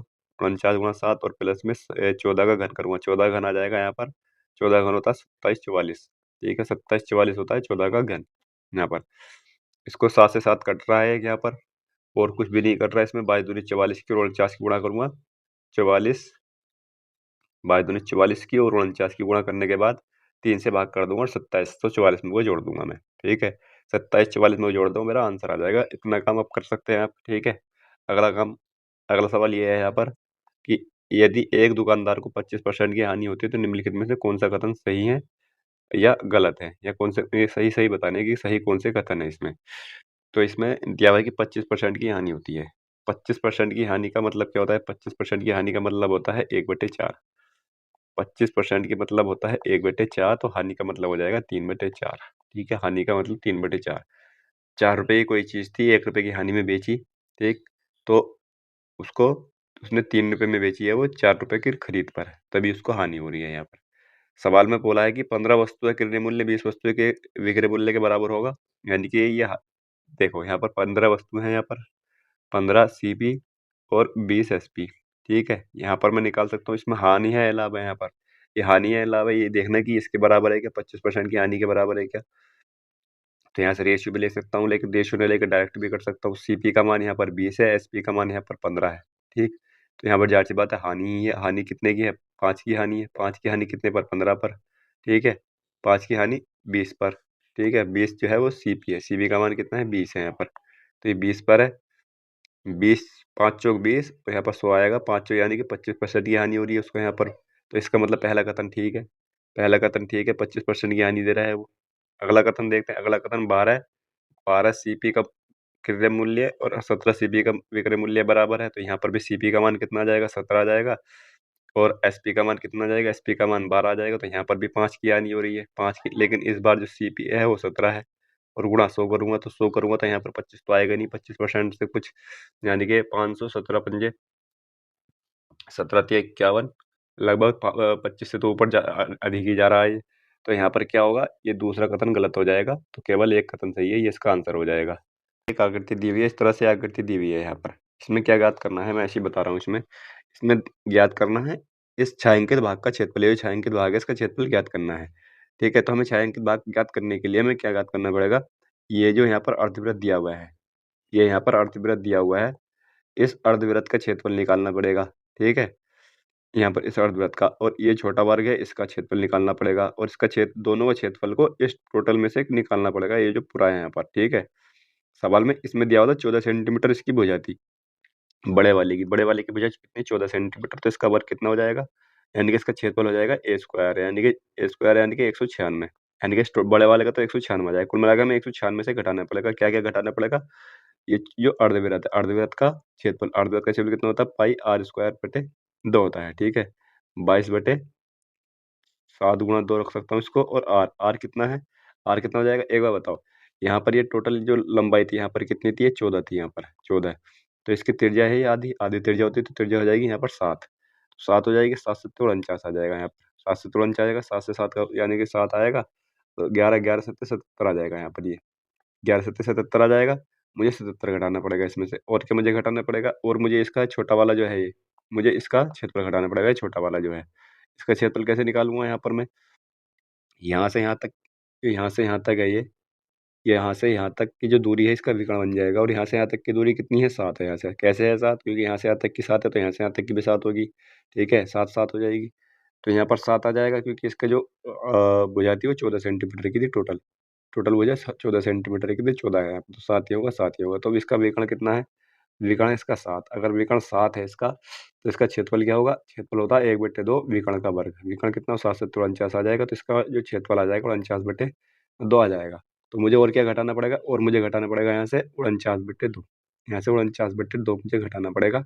इसको मैं घटा दूंगा, तो मेरा क्या आंसर आ जाएगा? 196 में से मैं 77 घटाऊंगा, 16 में से 7 जाएगा तो 9 बचेगा। यहाँ पर 18 बचेंगे, 18 में से 7, 8 में 7 जाएगा 1, और 119 बचेगा यहाँ पर। 119 में से मैं क्या घटाऊंगा? 49/2 घटाऊंगा यहाँ पर। 49/2 घटाऊंगा, या तो मैं करूंगा 49 को आधा करके घटा दूंगा, या फिर इसको मैं इसकी 19 दूनी 38, 238 में से 49 घटा करके और फिर इसको पूरा को आधा कर दूंगा। ठीक है, ये भी मैं कर सकता हूँ, दोनों में से कोई भी काम मैं कर सकता हूँ यहाँ पर। ठीक है, 18 में से 9 जाएगा, 9 बचेगा, और यहाँ पर 22 बचा, यहाँ पर 189 आ जाएगा। 189 को अब आधा करूंगा, 2 9 18 आ जाएगा, और 2 चौक 8, और 2 पंजे 10। 94.5 आ जाएगा इसका आंसर इसमें दे नहीं रखा है। ठीक है, तो इसमें आगे भी नहीं दे रखा है, तो कट गया है जी। ये देख लेंगे क्या आंसर इसका हो जाएगा। तो 94.5 इसका आंसर आ रहा है। अगला क्वेश्चन ये जाएगी, यदि समान ब्याज दर पर 2 वर्षों का साधारण ब्याज 40 है और वार्षिक रूप से संयुक्त चक्रवृद्धि ब्याज 42 है। आसान क्वेश्चन है ये वाला। भाई पहला साल है और दूसरा साल है। पहले और दूसरे साल का जो साधारण ब्याज होता है बराबर होगा। अगर 40 2 साल का ब्याज है तो 20 20 दोनों तरफ मिला होगा। 42 रुपए चक्रवृद्धि ब्याज है, तो चक्रवृद्धि ब्याज टोटल चक्रवृद्धि ब्याज होता है ये। ठीक है, तो यहाँ पर ये 2 होना चाहिए, तभी ये टोटल मिल करके 42 हो रहा है यहाँ पर। तो एक चीज बताओ, यहाँ पर ये जो 2 रुपए है, ये क्या मिला है? ये इस पर जो है, इस पर ब्याज मिला है, इस वाले पर, इसी पर तो ब्याज मिलता। तो कितने परसेंट ब्याज मिला? ये 10% ब्याज हो गया इसका, ये 10% ब्याज होगा। तो इसका मतलब ये जो ब्याज है यहाँ पर, तो ये मूलधन का, जो हमारा मूलधन था उसका 10% आया होगा। तो 10% कितना हो जाएगा? 200 हो जाएगा। इसी का तो 200 का तो 10% 20 आएगा। तो इसका मतलब जो धनराशि है वो 200 रुपए है। ठीक है, इसको मतलब इससे भी कर सकते हैं और गुना करके भी कर सकते हैं। ये कितना गुना हो रहा है? इसका 10 गुना हो रहा है, तो इसका ये मैं 10 गुना कर दूंगा, तो मेरा 200 जो है वो मेरा मूलधन आ जाएगा। दो तरह से कर सकते हैं, आसान क्वेश्चन है वैसे। अगला क्वेश्चन इसमें ये दिया हुआ है कि एक दौड़ में 7 एथलीटों द्वारा लिया गया औसत 2 मिनट, यानी कि 7, हम इसको सेकंड में चेंज कर सकता हूँ। 7 एथलीट हैं, और इसको अगर मैं सेकंड में चेंज करता हूँ तो 2 मिनट 10 सेकंड, यानी कि 2 मिनट में कितने? 160, 100, 120, 130 सेकंड हो जाएंगे यहाँ पर ये। ठीक है, 13 सत्ते 91, 910 सेकंड आ जाएगा टोटल इनका। टोटल 910 सेकंड आगे बोला है कि यदि विजेता ने दौड़ 1 मिनट 40 सेकंड में पूरी की। 7 एथलीट थे जिसमें से 1 विजेता था, बाकी रह गए 6 यहाँ पर। 1 मिनट 40 सेकंड, 1 मिनट 40 सेकंड मतलब 100 सेकंड। अगर उसने 100 सेकंड में तय कर ली, तो बचे हुए कितने सेकंड? बचे हुए सेकंड कौन दौड़े हैं बाकी के? तो वे जोड़ कितने दौड़े? 810 सेकंड जोड़े हैं। 810 सेकंड दौड़े हैं बाकी सब, जो मिल के जोड़े हैं। यानी कि 7 एथलीट थे, विनर ने अपनी 100 पूरी कर ली है, बची 810। इनको कौन पूरा करेगा? जो बचे हुए 6 हैं, 810/6 आ जाएगा। इसको मैं 6 से भाग करूँगा। 6 से भाग करने के लिए 810/6 आ जाएगा, या इसको मैं लिख सकता हूँ 405, 405/3 लिख सकता हूँ। 405/3 लिख सकता हूँ। उसको और अगर मैं यहाँ पर मिनट सेकंड में चेंज करना है ना मुझे, तो मैं इसको क्या करूँगा? 3 एकम 3 आ जाएगा, 1 बचेगा, 3 तिया 9 आ जाएगा यहाँ पर, और बचेगा 3 पंजे 15 यहाँ पर। ठीक है, 135 सेकंड आ जाएगा यहाँ पर ये। 135 सेकंड, 135 सेकंड में कितने हो जाएंगे? 135 सेकंड में 2 मिनट 15 सेकंड होंगे। 2 मिनट 15 सेकंड, ऑप्शन नंबर कितने में? ऑप्शन नंबर सी ठीक हो जाएगा इसका। ऑप्शन नंबर सी ठीक हो जाएगा, 2 मिनट 15 सेकंड। तो ऑप्शन नंबर इसका सी ठीक हो जाएगा।